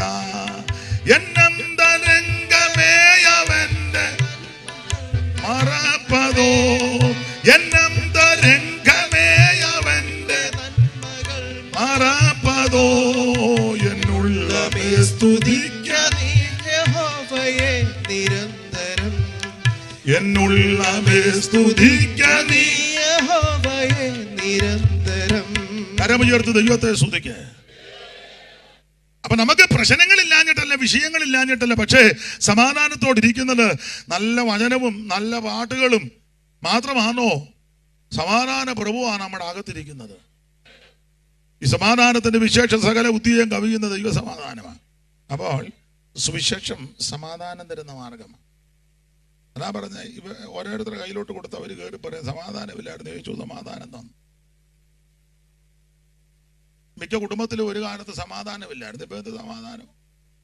ഈ ബഹുമാന്യരായ ഈ അമ്മമാരുടെ കയ്യിലോട്ട്, ഈ സഹോദരിമാരുടെ കയ്യിലോട്ട് ഈ മൈക്ക് കൊടുത്താൽ മിക്കവരും ഇപ്പൊ സാക്ഷി പറയാൻ പറഞ്ഞാൽ മിക്കവരും ഇവിടെ കയറി പറയുന്നതിൽ വേറൊരു കാര്യം ഇതാ, അയ്യോ ഒരു കാലത്ത് ഞങ്ങളുടെ കുടുംബത്തിൽ ഒരു സമാധാനവും ഇല്ലായിരുന്നു, വെച്ച കഞ്ഞി പോലും കുടിച്ചിട്ടുമില്ല, കുടിപ്പിച്ചിട്ടുമില്ല, അതാണ്ടിരിക്കുന്നത് വലിയ പൊന്നുമോനായിരുന്നു, പൊരിഞ്ഞ മോനായിരുന്നു. കുടിച്ചേച്ച് വന്ന് മുടി കുത്തിപ്പിടിച്ച് ഇടിക്കുകയും അടിക്കുകയും ഉപദ്രവിക്കുകയും കൊച്ചുങ്ങൾ പേടിച്ചോടി കട്ടിലണ്ടി കയറുകയും ഞാൻ അപ്പുറത്തോട്ട് അലറി അപ്പുറത്തെ വീട്ടിലോട്ട് ഓടുകയും അഞ്ഞിയും കലമെടുത്ത് ഊരോട്ടെറിയുകയും എന്തെല്ലാം മെനക്കേടുണ്ടാക്കിയ ആളാന്ന്. ഇപ്പൊ താണ്ട കുഞ്ഞാടിനെ പോലെ. പിന്നെ ഇപ്പൊ എന്ത് സമാധാനമാണ്. ഒരു കഷണം കപ്പ പുഴുങ്ങി ഒരു മുള കുടച്ച് താന്തേലും പാട്ട് പാടി പ്രാർത്ഥിച്ചു വട്ടം വരുന്നത് എഴുതുന്ന എന്തോ ഒരു സമാധാനം. അതാ എന്നാ കാര്യം? ആ കുടുംബത്തിൽ യേശു വന്നു. യേശു ആ കുടുംബത്തിൽ വന്നു. സമാധാന പ്രഭു ആ കുടുംബത്തിലേക്ക് എത്തി. ചില ഏരിയയിലൊക്കെ പണ്ട് കാലത്ത് പോകാനൊക്കത്തില്ല. അതിലെ ഓട്ടോക്കാരെ വിളിച്ചാൽ അവർ എവിടെ പോവാ? ഓട്ടോയിൽ പെട്രോളില്ലെന്ന്. പെട്രോളില്ലാഴിയല്ല. ഒരു കാലത്ത് ഇപ്പൊ തുറന്നങ്ങ് പറയാൻ താണ്ട് തിരുവല്ലായ്ക്ക് അടുത്തൊരു സ്ഥലമുണ്ട്, കോട്ടാലി. അവിടുന്ന് ഒരു തള്ള അവിടെ വരുന്നുണ്ട്. കോട്ടാലി ഒരു സ്ഥലമാണ്. പണ്ട് കാലത്ത് അവിടെ നിന്ന് ഓട്ടം വിളിച്ചാൽ വരികയല്ല. കോട്ടാലി, കാക്കത്തുരുത്ത്, പിന്നെ എന്തുവാ വേറൊരു സ്ഥലം കൊണ്ടുണ്ട് മറന്നു, തീപ്പനി. തീപ്പനി, കാക്കത്തുരുത്ത്, കോട്ടാലി, പിന്നെ കോട്ടത്തോട്. ഓട്ടം വിളിച്ചാൽ പോകുകയല്ലെന്ന്. ഓട്ടോക്കാർ പറയും ഓ പെട്രോളില്ല സാറേ. എന്നാ ദുരിതമുള്ള സ്ഥലമാണെന്ന്. ആ കോട്ടാലി എന്ന് പറഞ്ഞാൽ ഒരു തോടാ, രണ്ടു വശവും വീടുകളാ. നാളൊരു തള്ളനോട് പറഞ്ഞു അക്കരെ നിന്ന് ആ തെറി പറയാന്ന്. പേടി. പക്ഷെ ഇപ്പൊ അതിൽ എല്ലാവർക്കും ചെല്ലാൻ പോകാം. എന്നാന്നറിയാമോ? അനേകർ യേശുവിനെ അറിഞ്ഞു, അനേകർ ഈ സത്യമാർഗത്തിൽ വന്നു, അനേകർ. അവിടെ ഇപ്പം മിക്ക സഭകളും ഉണ്ട് കേട്ടോ, സഭയുണ്ട്. ഇപ്പൊ ഞായറാഴ്ച അതിലേ പോയാൽ മിക്കവരും വേറെ വസ്തുവായിട്ട് പോകുന്ന കാണുന്നത്. പണ്ടങ്ങനല്ല, വേറെ സാധനങ്ങളൊക്കെ ആയിട്ടാ പോകുന്നത്. വേറൊന്നും ഞാൻ പറയുന്നില്ല. ഇപ്പൊ അതിലേ പോയാൽ ഞായറാഴ്ച അങ്ങോട്ടും ഇങ്ങോട്ടും ഒക്കെ പല സഭകളിൽ പോകുന്നവർ. എന്നാലും ആട്ടെ, സ്തോത്രം, ദൈവമക്കളെ കാണാം. അവിടെ ഇപ്പൊ സമാധാനമാണ്. എനിക്ക് പരിചയമുള്ള അനേകരെ കർത്താവോടൊന്ന് രക്ഷിച്ചു. ദൈവത്തിന് മഹത്വം. അതെന്നാ ഇപ്പൊ അത് ആ ഏരിയയ്ക്ക് സമാധാനമാണ്. സ്തോത്രം സമാധാനമാണ്. ദൈവത്തിന് മഹത്വം. പണ്ട് തിരുവല്ലായിന്ന് കുന്നദാനത്തിന് പോകുമ്പം ആ പാമല സൈഡിൽ കൂടെ പോകുകയല്ല. പാമല പോകുകയല്ല, പേടിയാ. ഇപ്പൊ എന്റെ ഭാഷ ഏത് മുതുപാതിരായിക്കും അതിലേ കൂടെ നടന്നു പോകാം. എന്നാന്നറിയാമോ? അവിടെ അനേക ദൈവമക്കളെ എഴുന്നേൽപ്പിച്ചു. പ്രശ്നങ്ങളൊന്നുമില്ല. എന്തിനാ ദൂരോട്ട് പോകുന്നത്? ഈ കേരളത്തിൽ എത്രയോ സ്ഥലം. അവിടെ ചെങ്കൽച്ചൂള ഒരു കാലത്ത് പോലീസുകാർ പോലും പോകുകയല്ലായിരുന്നു. എന്നാ പറഞ്ഞു ചെങ്കൽച്ചൂള എന്നാ അവിടെ നിങ്ങൾ എന്നാ ക്രമീകരിക്കാൻ പറയും. ഇപ്പൊ അവിടെ പോയിട്ടില്ലേ ചെങ്കൽച്ചൂളെ? എങ്ങനെയുണ്ട് ഇപ്പൊ സമാധാനം? പിന്നെ ദൈവമക്കൾ ഇഷ്ടം പോലെ. ഒരു കാലത്ത് പോലീസ് അധികാരികൾ പോലും കയറാൻ പേടിയാ. പണ്ട് വേറൊരു സ്ഥലമുണ്ട്, അവിടെ ഇപ്പം ദൈവമക്കൾ ഉള്ളതുകൊണ്ട് പ്രശ്നമില്ല. പണ്ട് കേട്ടിട്ടുണ്ട് പോലീസുകാർ അങ്ങോട്ട് അങ്ങേറ്റം കായല, പിന്നെ അങ്ങോട്ട് സ്ഥലമില്ല, ഇഷ്ടം പോലെ വീടുകളാ. അവിടെ പ്രശ്നം ഉണ്ടാക്കിയെന്ന് പറഞ്ഞ് പോലീസുകാർ വണ്ടിയായിട്ട് ജീപ്പയിൽ അങ്ങോട്ട് പോലീസ് കയറി പോയപ്പോൾ ഒറ്റ വഴിയേ ഉള്ളൂ. അവിടുത്തെ കരിപ്പറ കൊണ്ടുവന്ന് വലിയ ലോറിക്ക് കരികല്ല് കൊണ്ട് റോഡിലങ്ങ് ഇറക്കി.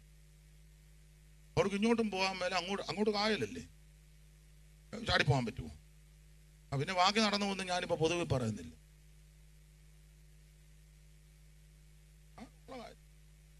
സ്തോത്രം. അവിടെ എല്ലാം ഇപ്പൊ സമാധാനമാണ്.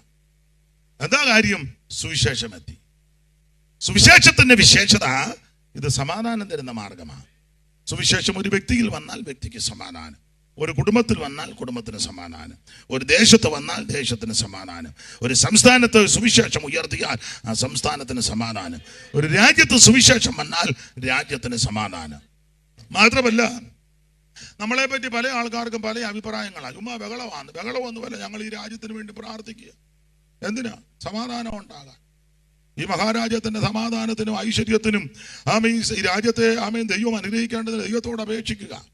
നാനാജാതി മനസ്ഥർ തിങ്ങുന്ന മഹാഭാരതം, ഈ ഇന്ത്യ രാജ്യം നാനാജാതി മനസ്ഥര, മതത്തിന്റെ പേര് പറഞ്ഞ്, വർഗത്തിന്റെ പേര് പറഞ്ഞ്, വർണ്ണത്തിന്റെ പേര് പറഞ്ഞ്, ജാതിയുടെ പേര് പറഞ്ഞ് അലോക്യമുണ്ടാക്കരുത്.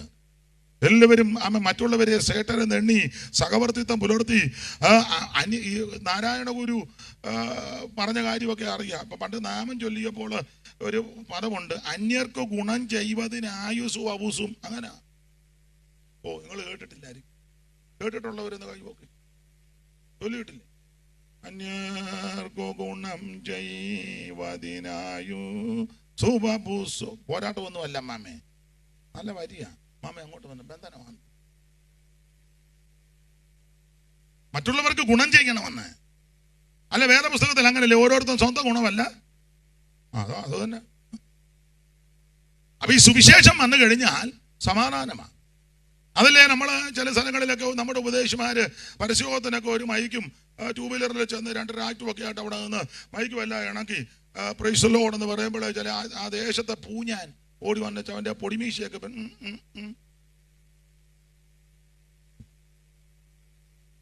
ഉടനെ തന്നെ നമ്മുടെ ദൈവദാസന്മാർ മിക്കവരും 99% ആൾക്കാർ മൈക്ക് ഓഫാക്കി വണ്ടിയെ വെച്ച് ഉടനെ അവിടെ നിന്ന് പോവുക.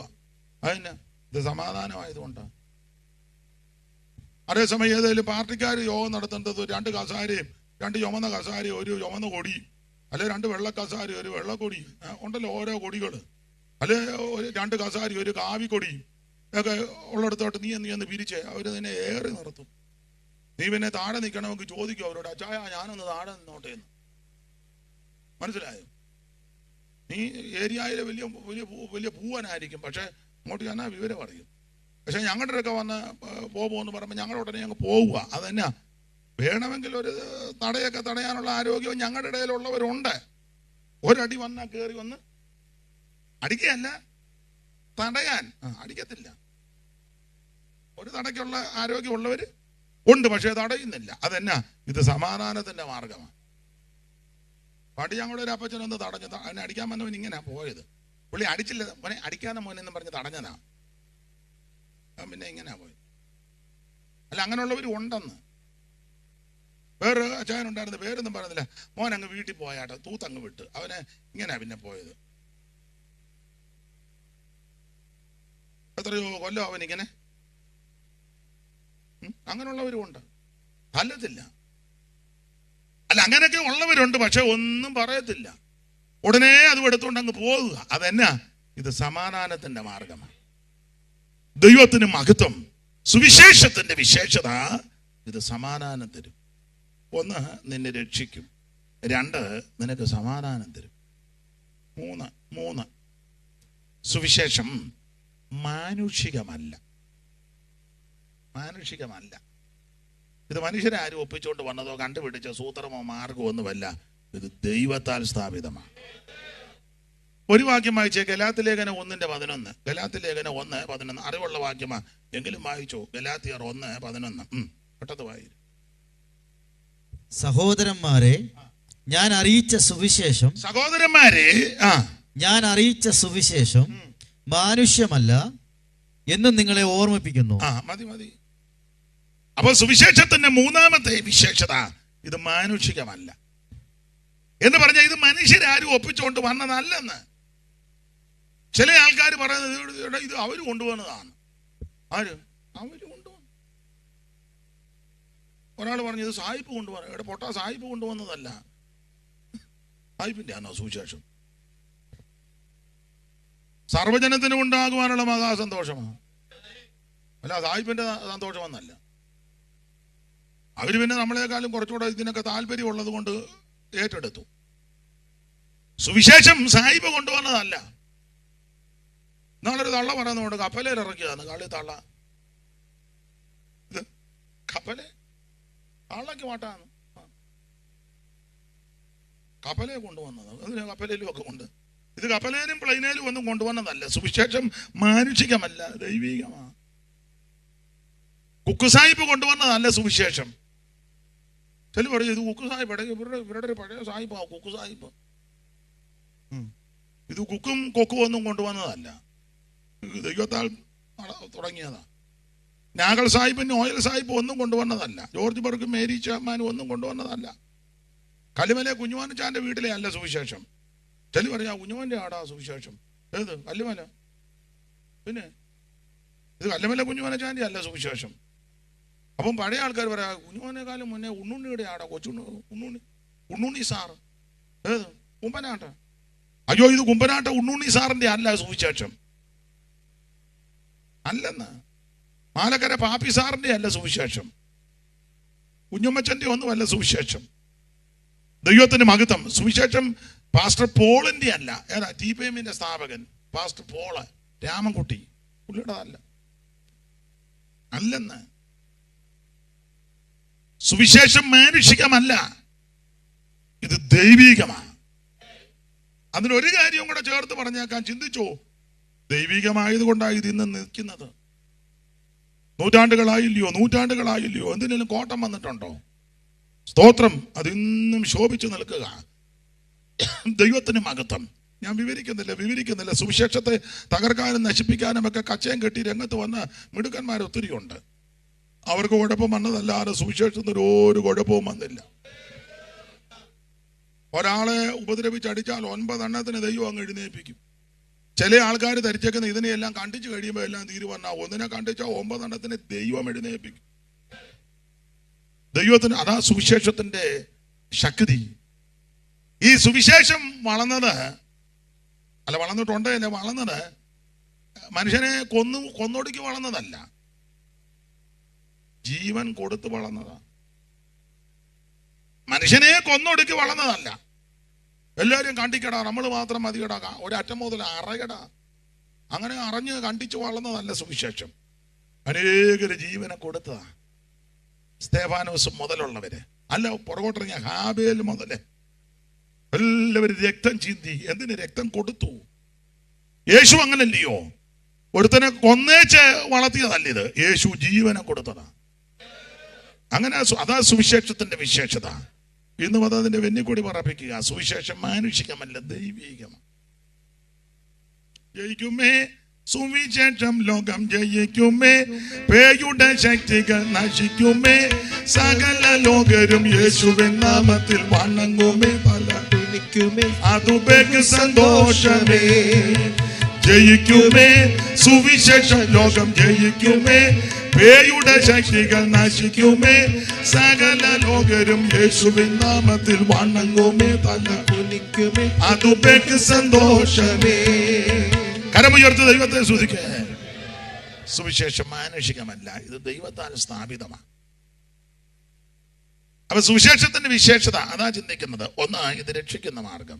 2, ഇത് സമാധാനം തരുന്ന മാർഗം. 3, ഇതൊക്കെ എല്ലാവരോടും പറഞ്ഞോണം ഇത് കേട്ടോ. അതിനാ ഇങ്ങനെ വളരെ ലളിതമായിട്ട് ശാന്തമായിട്ട് നിന്ന് മനസ്സിലാകുന്ന ഭാഷ മനസ്സിലാകുന്നുണ്ട്, കേൾക്കുന്നുണ്ട്. ആര് ചോദിച്ചാലും ഇത് നാളെ വന്ന് ചോദിക്കുക എന്തുവാ സുവിശേഷം, എന്തുവാ സുവിശേഷം, ഇതൊക്കെ പറഞ്ഞു കൊടുക്കണം. പിന്നെ നാളെ ഒരു അവസരത്തിൽ ഉപദേശമാരെ പ്രസംഗിക്കാൻ കിട്ടിയില്ലെങ്കിൽ നിങ്ങൾ ഇതങ്ങ് പറഞ്ഞേക്കണം. ഉപദേശമാര് പറയാ ഡേറ്റ് ഇല്ല, എന്നാ വേണ്ട, നിങ്ങൾ ആ ഡേറ്റിൽ അങ്ങ് പറഞ്ഞേക്കണം. പിന്നെ ഇതൊക്കെ അങ്ങ് പറഞ്ഞാൽ മതി. വലിയ കസർത്തൊന്നും അധികം ഇറങ്ങാതിരിക്കുന്നതാ. പിന്നെ വലിയ അദ്വൈതമൊക്കെ കൊണ്ടിറക്കി മനുഷ്യന് പിടിയും കിട്ടുന്നില്ല. ചെല്ലി പ്രസംഗിക്കുന്നത് ആർക്കും മനസ്സിലാകരുതെന്നും പറഞ്ഞ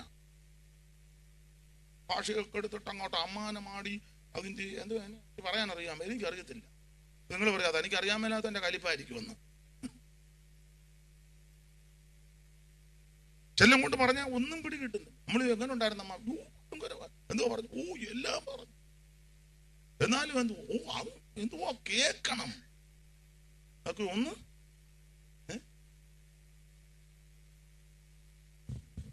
കേൾക്കണം.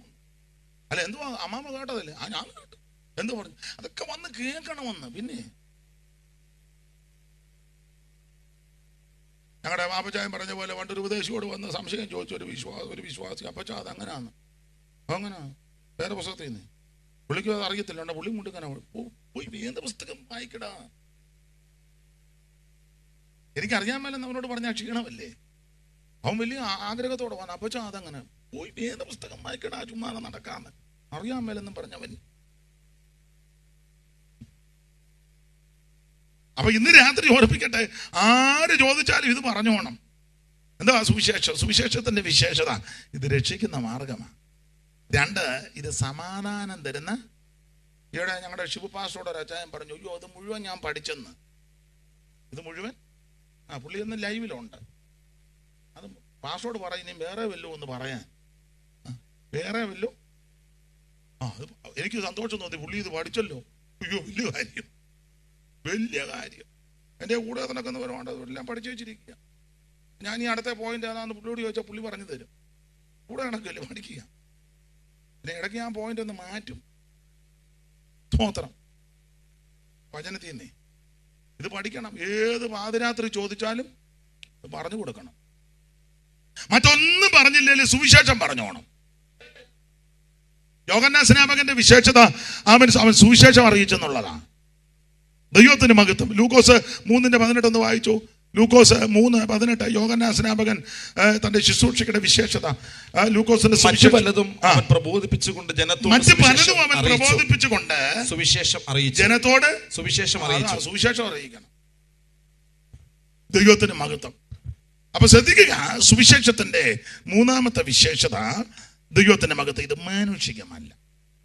4 സുവിശേഷത്തിന്റെ 4ാമത്തെ വിശേഷത, ഈ സുവിശേഷം നിന്നെ ഉയർത്തും.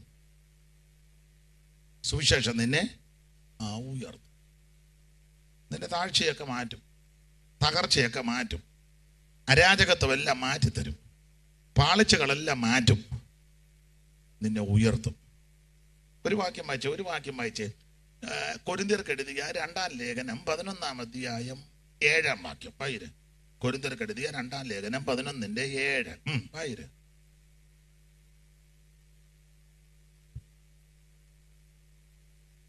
അല്ലെങ്കിൽ ഞാൻ ദൈവത്തിന്റെ സുവിശേഷം നിങ്ങൾക്ക് സൗജന്യമായി പ്രസംഗിച്ചുകൊണ്ട് നിങ്ങൾ ഉയരേണ്ടതിന് എന്നെ തന്നെ ശ്രദ്ധിച്ചേ, നിങ്ങൾ ഉയരേണ്ടതിന്. കണ്ടോ? അപ്പൊ സുവിശേഷത്തിന്റെ 4ാമത്തെ വിശേഷത ഇത്. 4ആയില്ലേ? 1 രക്ഷിക്കും, 2 സമാധാനം തരും, 3 മാനുഷികമല്ല, 4 ഉയർത്തും. അപ്പൊ സുവിശേഷത്തിന്റെ 4ാമത്തെ വിശേഷത, ഈ സുവിശേഷം നിന്നെ ഉയർത്തും. എല്ലാ നിലയിലും ഉയർത്തും. ഇപ്പൊ ഈ മൈക്ക് മുമ്പേ പറഞ്ഞ പോലെ നിങ്ങളിലോട്ട് തന്നാൽ ഇങ്ങോട്ട് കയറി 2 വാക്ക് പറയാൻ പറഞ്ഞാൽ മിക്കവരും പറയുന്നതിൽ ഒരു പദം ഇതായിരിക്കും, എൻ്റെ ദൈവം എന്നെ ഉയർത്തി. നാടൻ ഭാഷ പറഞ്ഞാൽ ചിലപ്പോൾ ഇങ്ങനെ വേണേ ഒന്ന് പറയും ചിലര്. ഞാനാണേ പറയും, മുടിഞ്ഞു മുണ്ടക്കോല് തല്ലി കിടന്നതാ, ഒരു കണ്ണിന് പോലും ദയ തോന്നാതെ തീർന്നതാ. ഞങ്ങളുടെ അവിടെ നാട്ടിലൊരു നശിച്ച് നാരായണക്കല്ല് പിടിച്ചെന്ന്. അതൊരു സ്ഥലമുണ്ട് അവിടെ, നാരായണക്കല്ല്. അപ്പോൾ ഓരോ നാട്ടിലും ദേശത്തിന്റെ രീതിയിൽ ആ സംസാരം. മുടിഞ്ഞു മുണ്ടക്കോല് തല്ലി നശിച്ച് നാരായണക്കല്ല് പിടിച്ച് ഇങ്ങനെയൊക്കെ കിടന്നതാ. പക്ഷേ ഈ സുവിശേഷത്തെ വിശ്വസിച്ച് സുവിശേഷം ഏറ്റെടുത്ത് ഇതിന്റെ സാക്ഷിയായി വന്നു. എൻ്റെ ദൈവം എന്നെ ഉയർത്തി. എല്ലാ നിലയിലും ഇല്ലേ? വേണ്ട പ്രായമുള്ളവരൊക്കെ എന്ന് യോഗ്യമായിട്ടായിരിക്കുന്നു. അതേസമയം ചിലരുടെ പോക്ക് കാണുമ്പോൾ നമുക്ക് സങ്കടം. കൗളുമെല്ലാം കൂട്ടി എന്നും വലിയല്ലോ, വലിയ സോഡാക്കുപ്പി, പഴയ സോഡാക്കുപ്പി പോലെ കൗളുവൊക്കെ.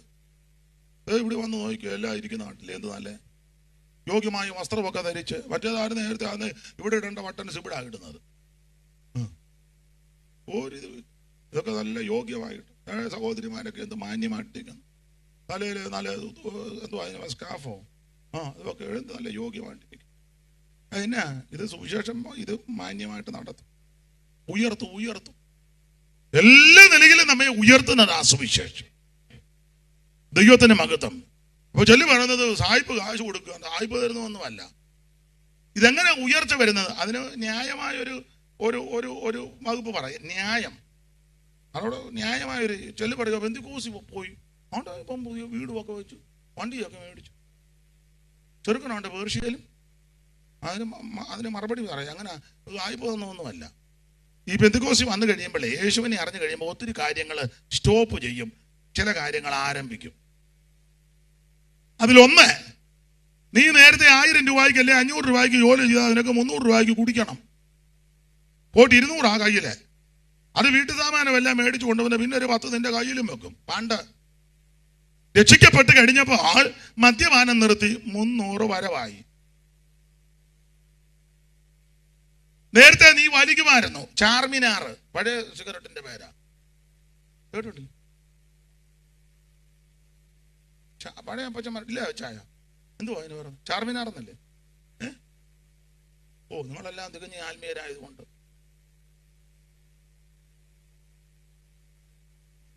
അപ്പം വലിക്കാനായിട്ട് ഒരു 50 രൂപ വേണമായിരുന്നു നേരത്തെ.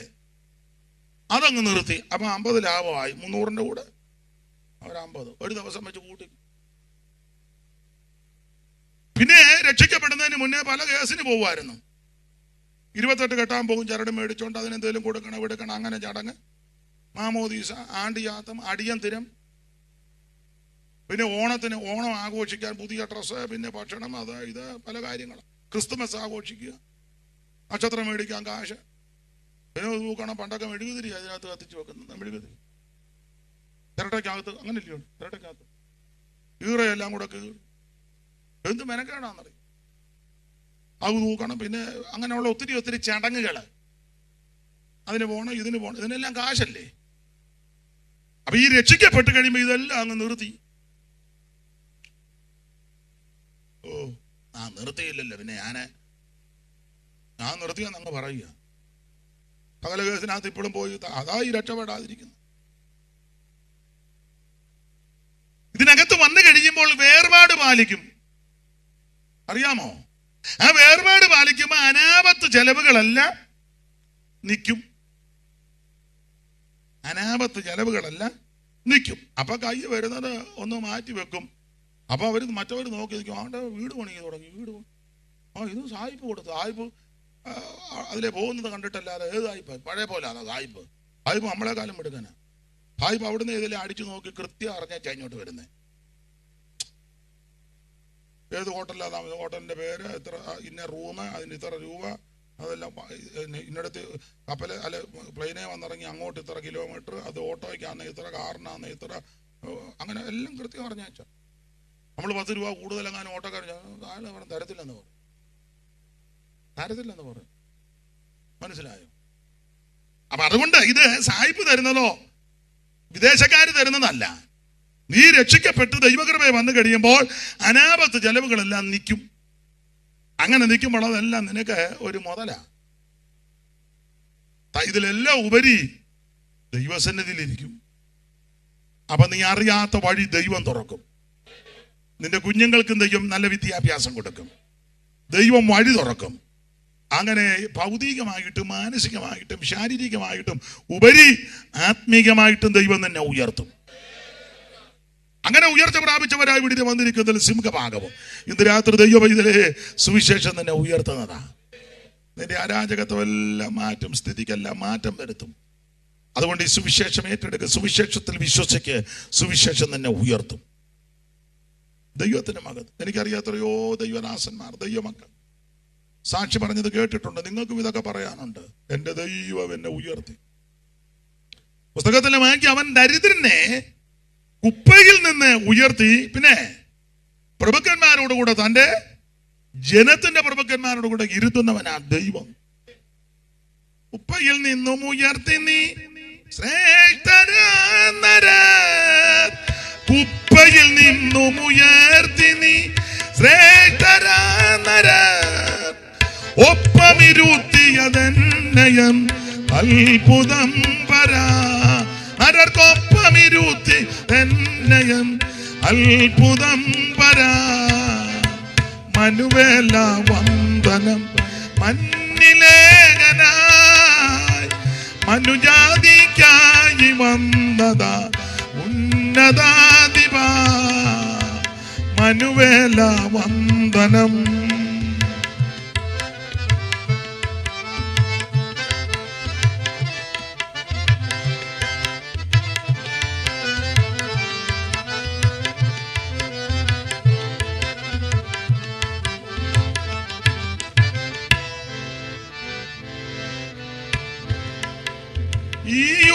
ഉപകാരം ചെയ്യുവാൻ യോഗ്യനല്ല ഞാൻ, ഈ ഉപകാരം ചെയ്യുവാൻ യോഗ്യനല്ല ഞാൻ. നീ കൃപ കാട്ടി നായക ജീവദായക, നീ കൃപ കാട്ടി നായക ജീവദായക. മനുവേല വന്ദനം മഞ്ഞിലേഖന, മനുജാതിക്കായി വന്നത ഉന്നതാധിപ. മനുവേല വന്ദനം.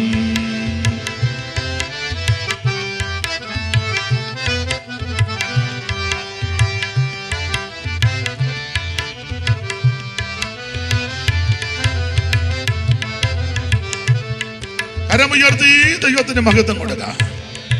അപ്പൊ ശ്രദ്ധിക്കുക, സുവിശേഷം ഒരു വ്യക്തിയെ ഉയർത്തുന്നത്.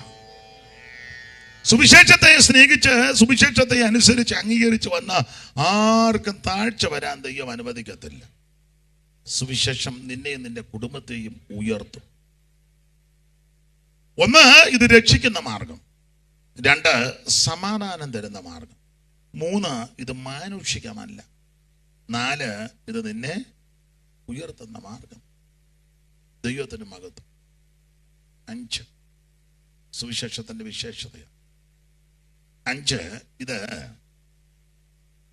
ദൈവം തമ്പുരാൻ മുൻപ് കൂട്ടി വാഗ്ദത്തം ചെയ്തതാ സുവിശേഷം. മുമ്പ് കൂട്ടി വാഗ്ദത്തം ചെയ്തതാ. ഒരു വാക്യം വായിച്ചേ, റോമാലേഖന 1-ാം അധ്യായത്തിന്റെ 1-2.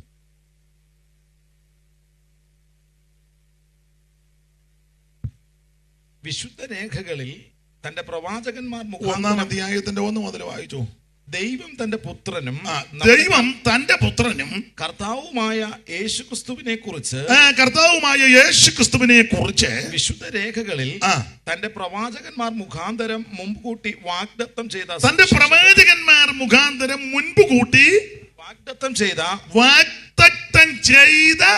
സുവിശേഷം മതി. അപ്പോൾ പ്രവാചകന്മാർ മുഖാന്തരം മുൻപ് കൂട്ടി വാഗ്ദത്തം ചെയ്ത സുവിശേഷം. അപ്പൊ സുവിശേഷം നേരത്തെ വാഗ്ദത്തം ചെയ്തതാ. ഓർപ്പിച്ചല്ലോ, സുവിശേഷം യേശു ക്രിസ്തു. ഇത് മുന്നമേ പ്രവാചകന്മാർ മുഖാന്തരം വാഗ്ദത്തം ചെയ്തതാ. എന്തുവാ വാഗ്ദത്തം ചെയ്തത്? സുവിശേഷം. അത് ഞാൻ മനസ്സിലാകുന്ന ഭാഷ പറഞ്ഞാൽ, ഈ സുവിശേഷം പ്രവാചകന്മാർ മുഖാന്തരം മുൻപ് കൂട്ടി വാഗ്ദത്തം ചെയ്തതാ. അതെന്തുവാന്ന് ചോദിച്ചാൽ, ഒന്ന്, സുവിശേഷം യേശു ക്രിസ്തു. അതായത് ഇത് പുസ്തകം നിങ്ങൾ പഠിച്ച് ഉൽപ്പത്തി മുതല് വെളിപ്പാട് വരെ ഇതിനെപ്പറ്റി രേഖപ്പെടുത്തിയിരിക്കുക. ഉൽപ്പത്തിയിൽ നമുക്കറിയാം, സ്ത്രീയുടെ സന്തതിയായിട്ട് മുൻപ് കൂട്ടി വാഗ്ദത്തം ചെയ്തിരിക്കുക. പുറപ്പാട് പുസ്തകത്തിൽ ഒരു പെസഹ കുഞ്ഞാടിനെ നമ്മൾ ദർശിക്കുന്നുണ്ട്, മുൻപ് കൂട്ടി വാഗ്ദത്തം ചെയ്തതാ.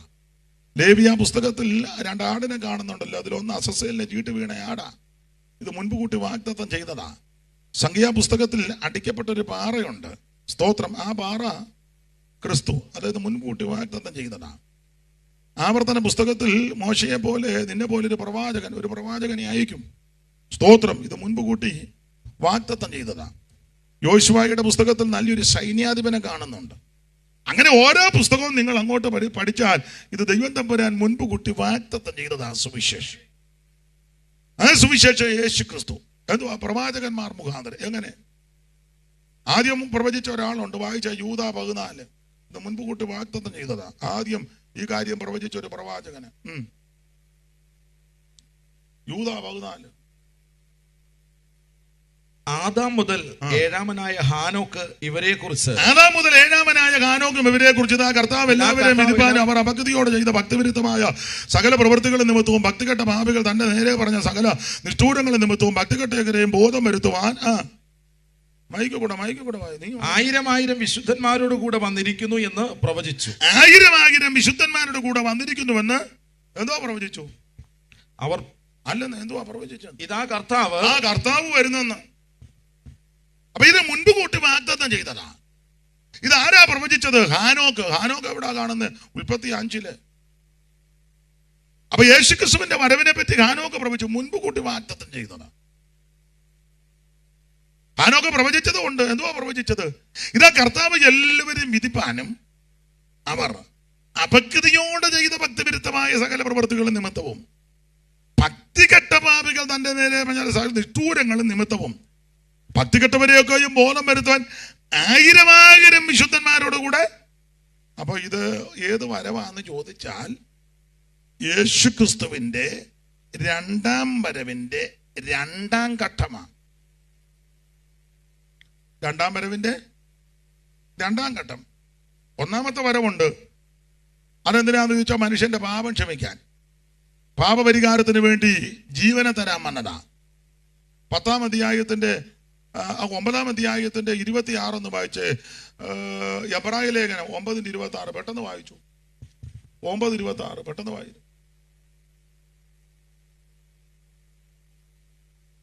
അങ്ങനെയാകയാൽ ലോകസ്ഥാപനം മുതൽക്ക് അവൻ പലപ്പോഴും കഷ്ടം അനുഭവിക്കേണ്ടി. അങ്ങനെയായാൽ അവൻ ലോകസ്ഥാപനം മുതൽക്ക് പലപ്പോഴും കഷ്ടം അനുഭവിക്കേണ്ടിയിരുന്നു. അടുത്തത്, എന്നാൽ അവൻ ലോകാവസാനത്തിൽ സ്വന്തം യാഗം കൊണ്ട് പാപപരിഹാരം വരുത്തുവാൻ ഒരിക്കൽ പ്രത്യക്ഷനായി. അപ്പൊ ആദ്യത്തെ പ്രത്യക്ഷത എന്തിന്? മനുഷ്യവർഗത്തിന്റെ പാപത്തിന് പരിഹാരം വരുത്താൻ ഒരിക്കൽ പ്രത്യക്ഷനായി. ആദ്യത്തെ പ്രത്യക്ഷത ഇതൊക്കെ നേരത്തെ പ്രവചിച്ചു വച്ചിരിക്കുക. 2ാമത് പ്രത്യക്ഷനാകും. ഇനി ആ 9:28 വായിച്ചേ. അങ്ങനെ തന്നെ അനേകരുടെ പാപങ്ങളെ ചുമപ്പാൻ ഒരിക്കൽ അർപ്പിക്കപ്പെട്ടു. തനിക്കായി കാത്തു നിൽക്കുന്നവർ രക്ഷയ്ക്കായി അവൻ പാപം കൂടാതെ രണ്ടാമതും പ്രത്യക്ഷപ്പെടും. അപ്പൊ 1ാം പ്രത്യക്ഷത 9:26, 2ാമത്തെ പ്രത്യക്ഷതയായി ഇപ്പം വായിച്ചത്. ആ 2ാം പ്രത്യക്ഷതയ്ക്ക് തന്നെ 2 ഘട്ടമുണ്ട്. 2 ഘട്ടമായിട്ടാണ്. അപ്പൊ ആദ്യത്തെ ഘട്ടം ഭൂമിയിലോട്ട് വരത്തില്ല, മധ്യാകാശത്തില്ല. അങ്ങനെയൊക്കെ ആ പ്രയോഗം ഇല്ലയോ?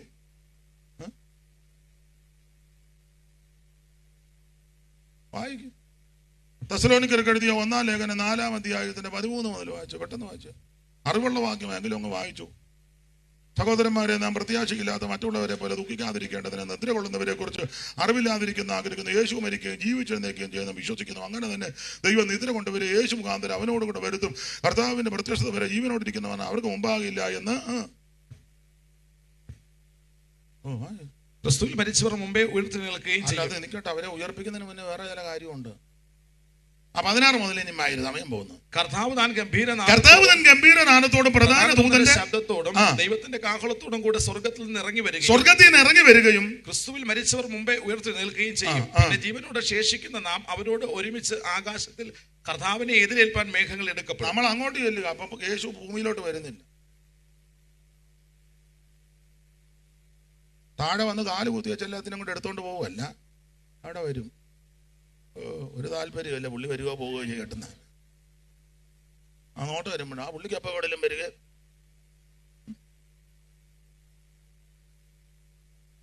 ദൈവത്തിന്റെ മഹത്വം.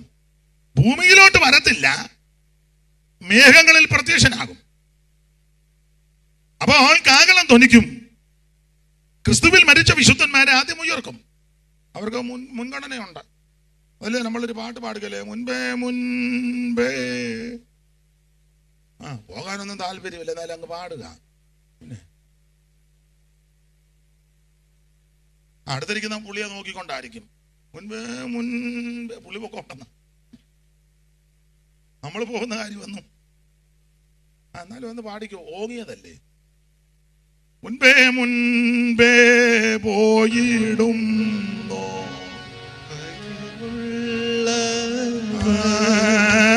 മുൻപേ പോയിടും ഭാഗ്യമുള്ള.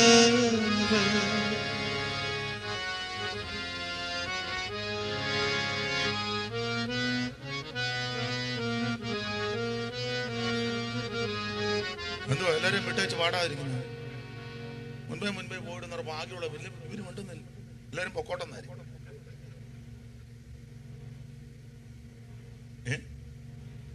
പാട്ട് മറന്നതാണോ അതോ പേടിച്ച് പാടാതെ?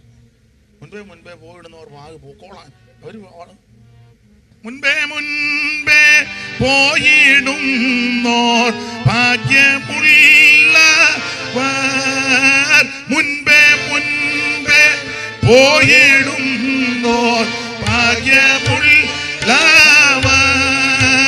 മണ്ണിൽ ഉള്ള കഷ്ടതകൾ നീങ്ങി സ്വസ്ഥ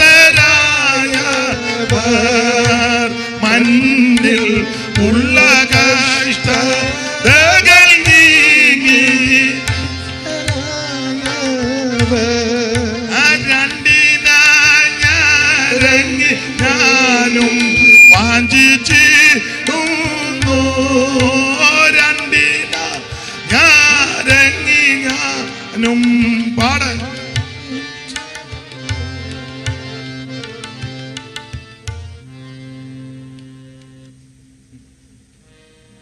ഞരങ്ങിയിരിക്കല്ലാതെ ഇപ്പൊ എന്നാ ചെയ്യും?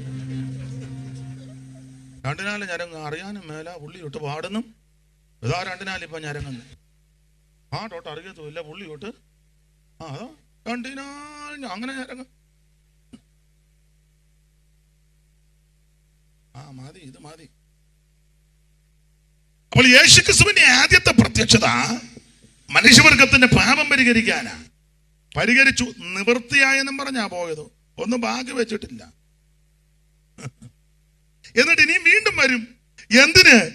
തിരുസഭയെ ചേർക്കാൻ. അങ്ങനെ വരുമ്പോൾ ഭൂമിയിലോട്ട് വരുന്നില്ല, നമ്മളെ അങ്ങോട്ട് കൊണ്ടുപോവുക. കർത്താവിനെതിരെ മേഘങ്ങളിൽ എന്നെ പോകാൻ താല്പര്യമൊന്നുമില്ലെന്ന് തോന്നുന്നു. സംശയിച്ചിരിക്കുകയാണോ? പോകുമോ? എന്തേലും പറ. പോകും. ആട്ടെ. പണ്ട ഓണക്കളിക്ക് ഒരു ചൊല്ലുണ്ടായിരുന്നു, പോണം പോണം പക്കുടുക്ക്, പോകണ്ട പോകണ്ട. ഉണ്ടെന്ന് കൊച്ചിലെ ഞാനും കളിച്ചിട്ടുണ്ട്. പോണം പോണം പക്കുടുക്ക്. അപ്പം മറ്റവർ പറയും പോകണ്ട പോകണ്ട. ലോകം പറയുക പോകണ്ട പോകണ്ട, നമുക്ക് പോണം പോണം. ഏനാ പോണമെന്നാണോ പോകണ്ടെന്നാണോ? യോഗത്തിൽ നിന്ന് പോണമെന്നാണോ അതോ? അതാ.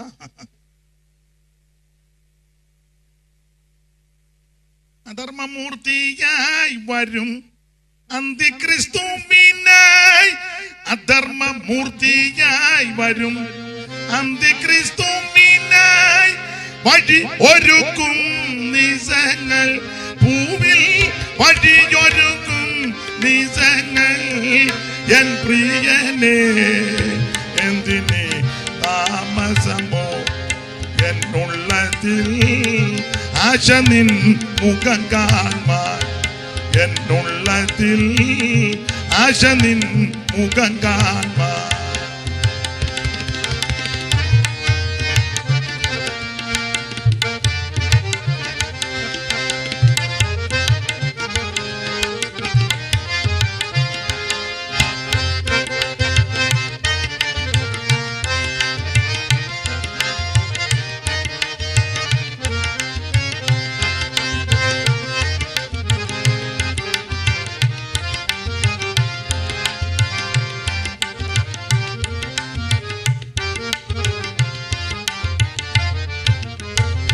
രാഷ്ട്രീയ മത്സരത്തിൻ മധ്യത്തിൽ അവർ ദൈവ. രാഷ്ട്രീയ മത്സരത്തിൻ മധ്യത്തിൽ അവർ ദൈവ രാജ്യത്തെ മറന്നിടുന്നു. ദൈവ രാജ്യത്തെ മറന്നിടുന്നു. എൻ പ്രിയനെ എന്തിനീ താമസമോ? എന്നുള്ളതിൽ ആശ നിൻ മുഖം കാണാൻ.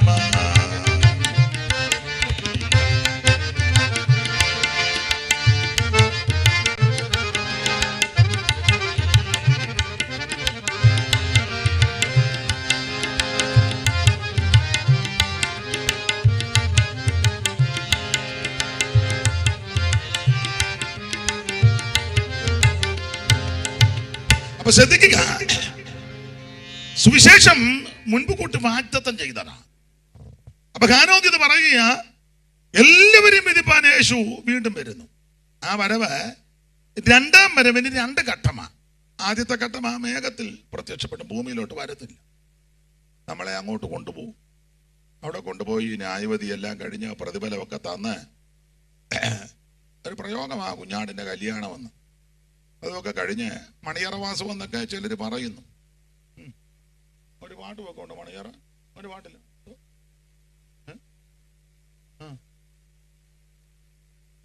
അത് പറയാൻ മേലെ കേട്ടത്. പിന്നെ അവൻ പാടുന്നുണ്ട്. മണിയറ പോവോ ഇല്ലയോ എന്നായിരിക്കും. മണവാളനെ. അപ്പോൾ ഇതെല്ലാം കഴിഞ്ഞ് വീണ്ടും ഒരു വരവുണ്ട്. അത് രണ്ടാം വരവിന്റെ രണ്ടാം ഘട്ടം. രണ്ടാം വരവിന്റെ രണ്ടാം ഘട്ടം. ആ രണ്ടാം ഘട്ടം ഭൂമിയിലേക്കാണ് വരുന്നത്. അറിയാമല്ലോ, വിവരിക്കണ്ടല്ലോ. അതിനെപ്പറ്റിയാണ് 2-3 വാക്യം പെട്ടെന്ന് വായിച്ചോ. തെസ്സലോനിക്കർക്ക് എഴുതിയ 1-ാം ലേഖനം 1-ാം അധ്യായത്തിന്റെ 9-10, പിന്നെ വെളിപ്പാട് പുസ്തകം 1-ാം അധ്യായത്തിന്റെ 7-ാമത്തെ വാക്യം, പിന്നെ വെളിപ്പാട് പുസ്തകം 19-ാം അധ്യായത്തിന്റെ 11 മുതൽ താഴോട്ടുള്ള വാക്യം. ഇപ്പൊ അത് വായിരും, പിന്നെ വേറെ തരാം. ഞങ്ങൾക്ക് നിങ്ങളുടെ അടുക്കൽ എങ്ങനെയുള്ള പ്രവേശനം സാധിച്ചു എന്നും ജീവനുള്ള സത്യദൈവത്തെ സേവിപ്പാനും അവൻ മരിച്ചവരുടെ കീഴിൽ നിന്ന് ഉയർപ്പിച്ച തന്റെ പുത്രന്റെ വരുവാനുള്ള കോപത്തിൽ നിന്ന് നമ്മെ വിടുവിക്കുന്നവനുമായ യേശു സ്വർഗത്തിൽ നിന്ന് വരുന്നത് കാത്തിരിപ്പാൻ. യേശു ക്രിസ്തു സ്വർഗത്തിൽ നിന്ന് വരും. 1-ാം വരവിനെ പറ്റി സൂചിപ്പിച്ചു. ഇനി 3:13 ഒന്ന് വായിച്ചേ. 2:19 വായിച്ചോ. 2:19 തെസ്സലോനിക്കർക്ക് എഴുതിയ നമ്മുടെ കർത്താവായ യേശുവിന്റെ മുമ്പാകെ അവന്റെ പ്രത്യക്ഷതയിൽ. ഇനി 3:13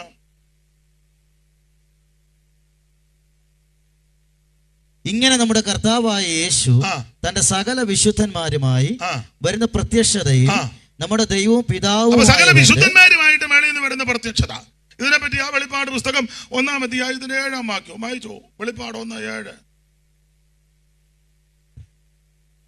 അവൻ മേഘാരൂഢനായി വരുന്നു. നന്നായിട്ട് വായിക്കും. ഇതാ അവൻ മേഘാരൂഢനായി വരുന്നു. ഇതാന്ന് പറയാൻ പെട്ടെന്ന് വരുന്ന കിട്ടോ എല്ലാരും.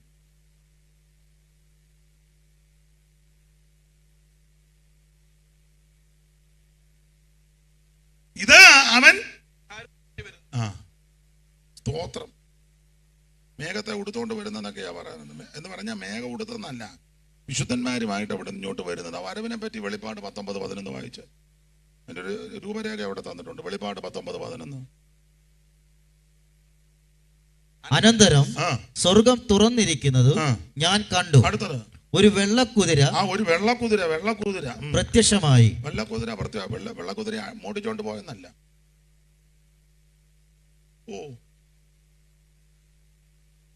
ഒന്നും പിടികിട്ടുന്ന കുതിരയെ അടിച്ചു മാറ്റിയെന്നല്ലെന്ന്.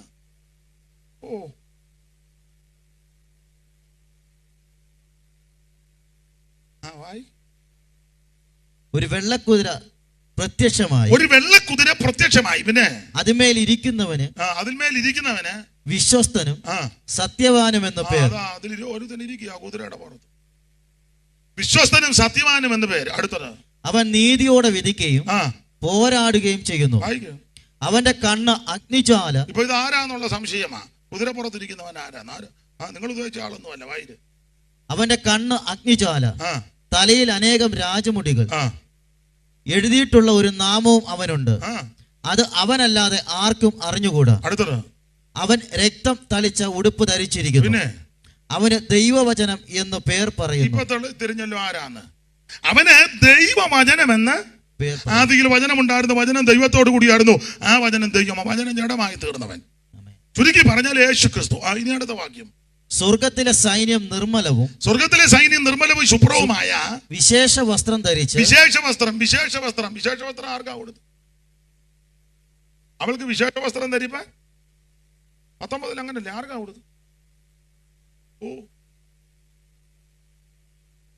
7 മുതൽ നാം സന്തോഷിച്ച് ഉല്ലസിച്ച് അവന് മഹത്വം കൊടുക്കുക. കുഞ്ഞാടിന്റെ കല്യാണം വന്നുവല്ലോ, അവന്റെ കാന്തയും തന്നെത്താൻ ഒരുക്കിയിരിക്കുന്നു. അവൾക്ക് ശുദ്ധവും ശുഭ്രവുമായ വിശേഷ വസ്ത്രം ധരിപ്പാൻ. ആർക്കാ വിശേഷ വസ്ത്രം? മണവാട്ടി കാന്തയ്ക്ക്. കാന്ത അവന്റെ കാന്ത തന്നെത്താൻ ഒരുക്കിയിരിക്കുന്നു. അവൾക്ക് അപ്പൊ തിരുസഭയ്ക്ക്. അപ്പോൾ വിശേഷ വസ്ത്രം ആർക്കാ? തിരുസഭയ്ക്കാണ്. 19-11 മുതൽ താഴോട്ട് വായിക്കുമ്പോൾ അവിടെ എങ്ങനെ വസ്ത്രം? വെള്ളക്കുതിരപ്പുറത്ത് വായിക്കുമോനെ. ഒരു വെള്ളക്കുതിര പ്രത്യക്ഷമായി. അല്ല, 2-ാമത്തെ വാക്യം അതിന്മേൽ ഇരിക്കുന്നവന് വിശ്വസ്തനും. അത് വായിച്ചതല്ലേ? അടുത്തത് വായിര്. സ്വർഗത്തിലെ സൈന്യം നിർമ്മലവും ശുഭ്രവുമായ വിശേഷ വസ്ത്രം ധരിച്ച് തിരുസഭയുടെ കാര്യമാണ് പറയാൻ. വെള്ളക്കുതിരപ്പുറത്ത് കയറി അവനെ. അപ്പോൾ ഈ തിരുസഭയും വിശേഷ വസ്ത്രം ധരിച്ച് വെള്ളക്കുതിരപ്പുറത്ത് വരിക. അപ്പോൾ വെള്ളക്കുതിരപ്പുറത്ത് ഒരുവൻ മുന്നിലിരിക്കുന്നു, അവന്റെ പേര് ദൈവവചനം, യേശു. സൈന്യം എന്ന് ഉദ്ദേശിച്ചത് തിരുസഭയാ. വെള്ളക്കുതിരപ്പുറത്ത് വരിക, ദൈവത്തിന് മഹത്വം. ഒന്നിച്ച് ആ വരവിഞ്ഞോട്ട് കണ്ടാൽ മേഘ ഉടുത്തതുപോലെ തോന്നും. അതാ വെളിപ്പാട് ഒന്ന് പറഞ്ഞ മേഘാരൂഢനായി. യോഹന്നാൻ ഇങ്ങനെ നോക്കുമ്പോൾ മേഘം എടുത്തോണ്ട് ഒരുത്തം വരുന്നു. മേഘമല്ല, സൈന്യമെല്ലാം കൂടെ വെള്ളക്കുതിരപ്പുറത്ത് വിശേഷ വസ്ത്രമൊക്കെ ധരിച്ച് കൂടെ ഇങ്ങോട്ട് വരുന്ന കണ്ടപ്പോൾ മേഘം ഉടുത്തോണ്ട് ഒരുവൻ വരുന്നത് പോലെ. എന്തോ വരവാ. ദൈവത്തിന് മഹത്വം, ദൈവത്തിന് മഹത്വം. Praise the Lord. എന്തോ എന്തോ എന്തോ എന്തോ ദൈവത്തിന് മഹത്വം, ദൈവത്തിന് മഹത്വം. വരുമേ തിരുമായി മൊഴിഞ്ഞപ്പോൾ വചന നിറവേറ്റാൻ വന്ന് സഭയെ ചേർക്കുവാൻ വേഗമാകി മയിലെടുപ്പാൻ കൊണ്ടുവരുന്നു ശാലയിൽ പോയി ചേർത്ത് പന്തിയിലിരുത്താൻ, കൊണ്ടുവരുന്നു ശാലയിൽ പോയി ചേർത്ത് പന്തിയിലിരുത്താൻ.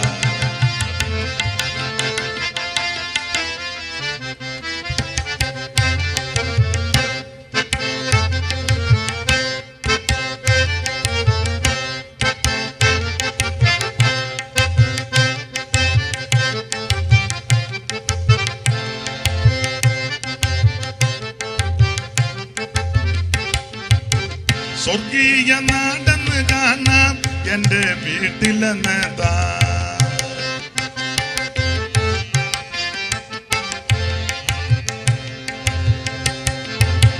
സ്വർഗീയ നാടെന്നു കാണാം എന്റെ വീട്ടിലെന്നതാ. നവയറുചല മഹിമ നിറഞ്ഞു ഇറങ്ങി വരും സമയം ഓർക്കുമ്പോൾ. ആ നവയറുചല മഹിമ നിറഞ്ഞു ഇറങ്ങി വരും സമയം ഓർക്കുമ്പോൾ. ആ നവയറുചല മഹിമ നിറഞ്ഞു ഇറങ്ങി വരും സമയം ഓർക്കുമ്പോൾ. സ്നേഹം വർദ്ധിച്ചിടുന്നേ പ്രത്യാശയേറി വരും, സ്നേഹം വർദ്ധിച്ചിടുന്നേ പ്രത്യാശയേറി വരും. വരുമേ തിരുമായി മൊഴിഞ്ഞവനരുളിഞ്ഞപ്പോൾ വചന നിറവേറ്റാൻ വന്ന് സഭയെ ചേർക്കുവാൻ വേഗമാകി മയിലെടുപ്പാൻ കൊണ്ടുവരുന്നു ശാലയിൽ പോയി ചേർത്ത് പന്തിയിലിരുത്താൻ, കൊണ്ടുവരുന്നു ശാലയിൽ പോയി ചേർത്ത് പന്തിയിലിരുത്താൻ.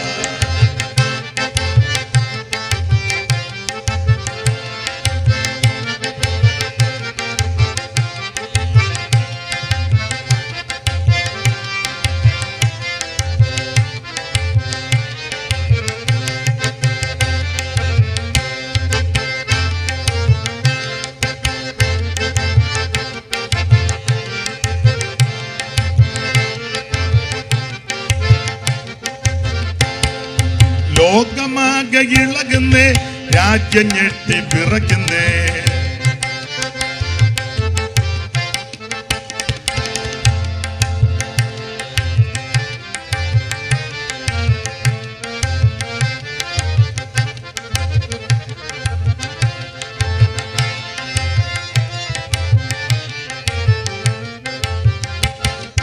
ലോകമാകെ ഇളകുന്നേ, രാജ്യം ഞെട്ടി പിറക്കുന്നേ.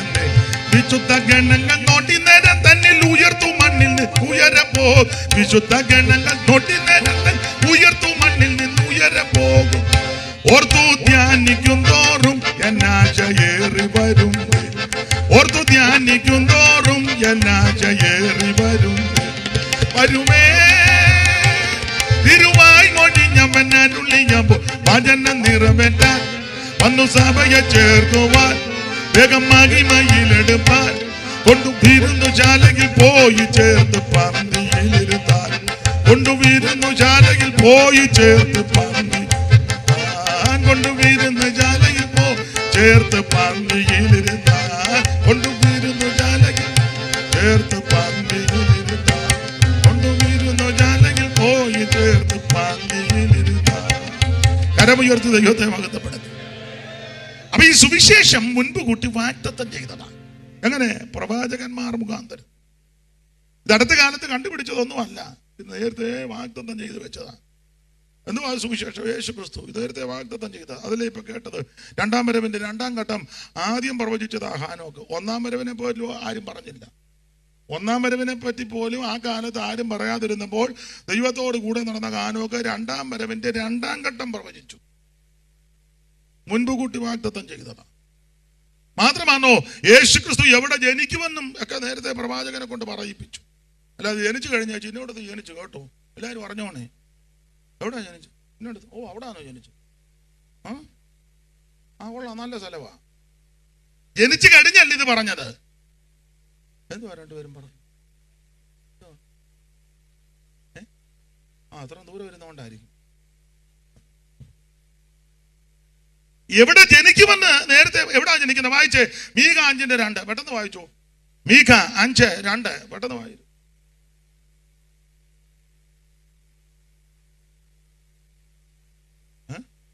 അതുകൊണ്ട് യഹോവയുടെ സഭയിൽ. ഏതുകൊണ്ട്? മീഖ 5:2 വായിച്ചു. ഏതാ എടുത്തേക്ക്?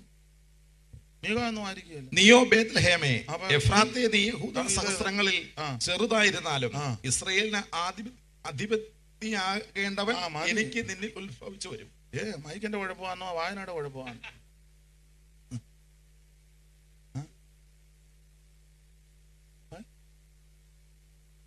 നീയോ ബേത്ലഹേം എഫ്രാത്തേ, നീയോ ബേത്ലഹേം എഫ്രാത്തേ, നീ യഹൂദ സഹസ്രങ്ങളിൽ ചെറുതായിരുന്നാലും ഇസ്രായേലിന് അധിപതിയായിരിക്കേണ്ടുന്നവൻ എനിക്ക് നിന്നിൽ നിന്ന് ഉത്ഭവിച്ചു വരും. അപ്പൊ ഇത് സുവിശേഷം മുൻപ് കൂട്ടി വാഗ്ദത്തം ചെയ്തതാ.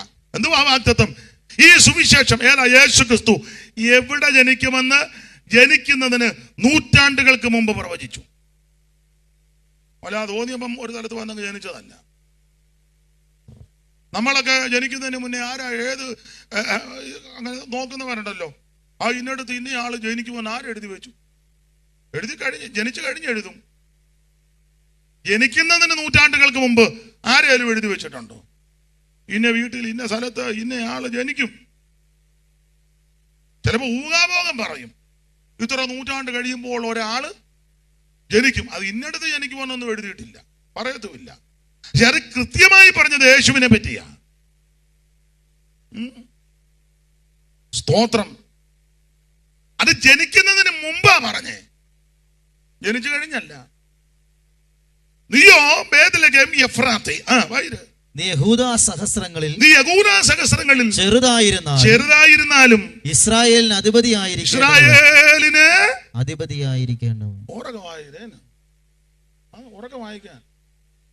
അധിപതിയായിരിക്കേണ്ടവൻ എനിക്ക് നിന്നിൽ നിന്ന് ഉത്ഭവിച്ചു വരും. അപ്പോൾ യേശു ക്രിസ്തു എവിടെ ജനിക്കുമെന്ന് ജനിക്കുന്നതിന് നൂറ്റാണ്ടുകൾക്ക് മുമ്പ് എഴുതി വെച്ചു, പ്രവചിച്ചു.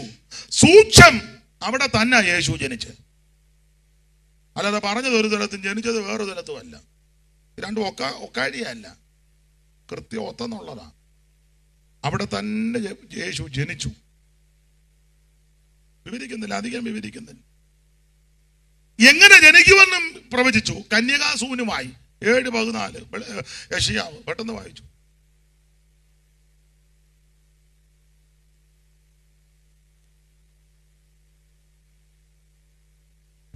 അതുകൊണ്ട് കർത്താവ് തന്നെ നിങ്ങൾക്കൊരടയാളം തരും. കന്യക ഗർഭിണിയായി ഒരു മകനെ പ്രസവിക്കും. അപ്പൊ ശ്രദ്ധിച്ചേ, എവിടെ ജനിക്കും? ബേത്ലഹേമിൽ. എങ്ങനാ ജനിക്കുന്നത്? കന്യകാസൂനുമായി. ഒന്നും വിവരിക്കുന്നില്ല, ഇതെല്ലാം നേരത്തെ പ്രവചിച്ചു വെച്ചത്. അങ്ങനെ തന്നെ ജനിച്ചു. ഇനി ജനിക്കുന്ന ശിശുവിന്റെ വിശേഷത 9:6 യെശയ്യാവ്.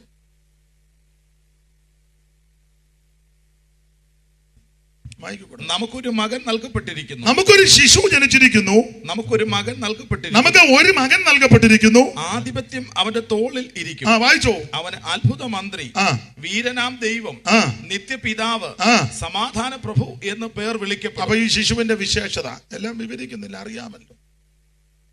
ഏത് കുടുംബത്തിൽ നിന്ന് ജനിക്കും അതും പ്രവചിച്ചു. ഏത് കുടുംബത്തിൽ നിന്നാ? ഏതൊരു കുടുംബത്തിൽ നിന്ന് ജനിക്കട്ടെ, അങ്ങനല്ല. വായിച്ചേ 11:1 യെശയ്യാവ്. എന്നാൽ ഇശായിയുടെ കുറ്റിയിൽ നിന്ന് ഒരു മുള പൊട്ടി. ഒരു മുള. ഇശായിയുടെ കുറ്റിയിൽ നിന്ന്, ആ കുടുംബത്തിൽ നിന്ന്. ഇശായിയുടെ കുറ്റി ഏതാ കുറ്റി? യഹൂദ. ഇശായിയുടെ കുറ്റി. ഇശായിയുടെ കുറ്റിയിൽ നിന്ന് ഒരു മുള പൊട്ടി അവന്റെ വേരുകളിൽ നിന്ന്. അല്ലെന്ന് കുറ്റി ഏതാണ്? വായിച്ച രൂത്തിന്റെ പുസ്തകം 4-ാം അധ്യായത്തിന്റെ 16 മുതൽ ആ കണ്ണിക തുടങ്ങുന്നില്ലേ? രൂത്തിനോട് വലിയ താല്പര്യം. അവൾ അമ്മാവി അല്ലെന്ന് 18 മുതലല്ല. പേരസിന്റെ വായിച്ച ചെറിയ കണ്ണിക. വംശപാരമ്പര്യമാവിത്. പേരേസിന്റെ വംശപാരമ്പര്യം അല്ലെന്ന്. പേരേസിന്റെ വംശപാരമ്പര്യമാവിത്. പേരസ് ഏതാ? പേരസ് ഏതാന്ന്?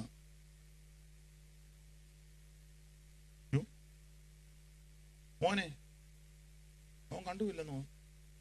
പേരസ് ആണ് അപ്പൊന്നു. പേരസ് യശയ്യാവിൽ വായിക്കുന്ന ഇശായിയുടെ കുത്തിയിൽ നിന്ന്, ആ കുത്തി ഏതാണെന്ന് തെളിയിക്കുന്നത് രൂത്തിന്റെ പുസ്തകം 4-ാം അധ്യായത്തിന്റെ 18 ആ 18 വായിച്ചേ. പേരസിന്റെ വംശപാരമ്പര്യം. പേരേസിന്റെ പേരേസ് ആരാ?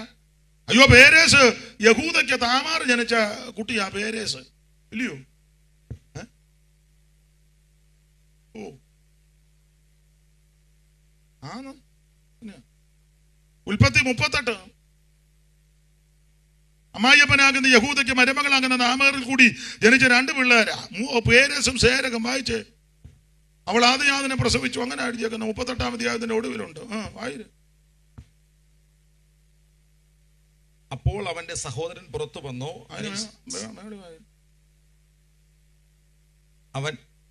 അവനോ കൈ പിന്നെയും അകത്തേക്ക് വലിച്ചു. അവൾ പ്രസവിക്കുമ്പോൾ ഒരു പിള്ള കൈ പുറത്തു നീട്ടി. അപ്പോൾ സൂതി കർമ്മണി ഒരു ചുവന്ന നൂലെടുത്ത് അവന്റെ കൈക്ക് കെട്ടി. ഇവൻ ആദ്യം പുറത്തു വന്നു എന്ന് പറഞ്ഞ് അവനോ കൈ പിന്നെയും അകത്തേക്ക് വലിച്ചു. അപ്പോൾ അവന്റെ സഹോദരൻ പുറത്തു വന്നു. നീ ഛിദ്രം ഉണ്ടാക്കിയത് എന്ത് എന്ന് അവൾ പറഞ്ഞു. അതുകൊണ്ട് അവന് പേരസ് എന്ന് പേര്. അടുത്തത്. അതിന്റെ ശേഷം കൈമേൽ ചുവന്ന നൂലുള്ള അവന്റെ സഹോദരൻ പുറത്തു വന്നു. അവന് സേരഹ് എന്ന് പേര്. അപ്പോൾ പേരേസും സേരകം ഇത് യഹൂദയ്ക്ക് താമാറിൽ കൂടി ജനിച്ച കുട്ടികളാ. അപ്പൊ യഹൂദയുടെ അപ്പനാരാ? നമുക്കറിയാം. ആരാ? ഓ അമ്മേ പറയുമേ. യാക്കോബ്. അവരോ നല്ല റെഡി ആയിട്ടിരിക്കും. അപ്പൊ യഹൂദയുടെ അപ്പൻ യാക്കോബ്. യാക്കോബിന്റെ അപ്പൻ ഓർക്ക പറ. ഇസഹാക്ക്. ഇസഹാക്കിന്റെ അപ്പൻ അബ്രഹാം. അബ്രഹാമിന്റെ അപ്പൻ തേരഹ്. തേരഹിന്റെ അപ്പൻ ഉറക്ക പറ. നാഗോർ. നാഗോറിന്റെ അപ്പൻ. നിങ്ങൾ ചോദിക്കുക ഇയാളെന്നാ തന്തയ്ക്ക് പറയുന്നെന്ന്. പറഞ്ഞു പുള്ളി ഇപ്പൊ തന്തയ്ക്ക് വരാ. അതിത് അറിയണ്ടേ? ആദാം മുതൽ നോഹ വരെ 10 തലമുറ. നോഹ മുതൽ അബ്രഹാം വരെ 10 തലമുറ. അബ്രഹാം മുതൽ ദാവീദ് വരെ 14 തലമുറ. ദാവീദ് മുതൽ ബാബേൽ പ്രവാസം വരെ 14 തലമുറ. ബാബേൽ പ്രവാസം മുതൽ ക്രിസ്തു വരെ 14 തലമുറ. 3 14 2 20 2 10 2 10 20 3 14 42 20 42 62. ആദാം മുതൽ യേശു ക്രിസ്തു വരെ എണ്ണപ്പെട്ട തലമുറ 62. അപ്പൊ ശ്രദ്ധിക്കുക, ആദാം ആദ്യ മനുഷ്യൻ, ഒന്നാം മനുഷ്യനായ ആദാം. അങ്ങനെ ആ പുസ്തകത്തിൽ വായിക്കാം, അല്ലയോ? ഒന്നാം മനുഷ്യനായ ആദാം. ആദിമനുജന ആദാമിൽ കൂടല്ലോ പാപങ്ങൾ ലോകത്തിൽ ആകെ പരന്നതു. ആദിമനുജന ആദാമിൽ കൂടല്ലോ പാപങ്ങൾ ലോകത്തിൽ ആകെ പരന്നതു. ആദിമനുജന ആദാമിൽ കൂടല്ലോ പാപങ്ങൾ ലോകത്തിൽ ആകെ പരന്നതു.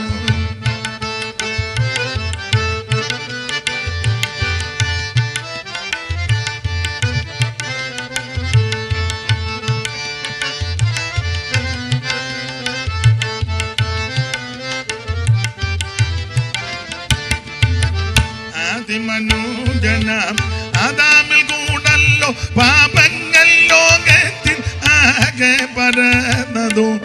ഏവർക്കും പാപ പരിഹാരത്തിനായി സ്വർഗമഹിമകൾ വീട്ടുകതിൽ വന്ന പുരുഷനെ കണ്ടേ. ഉത്തമ പുരുഷനെ കണ്ടേ. പുരുഷനെ കണ്ടേ. ഉത്തമ പുരുഷനെ കണ്ടേ. പുരുഷനെ കണ്ടേ. ഉത്തമ പുരുഷനെ കണ്ടേ.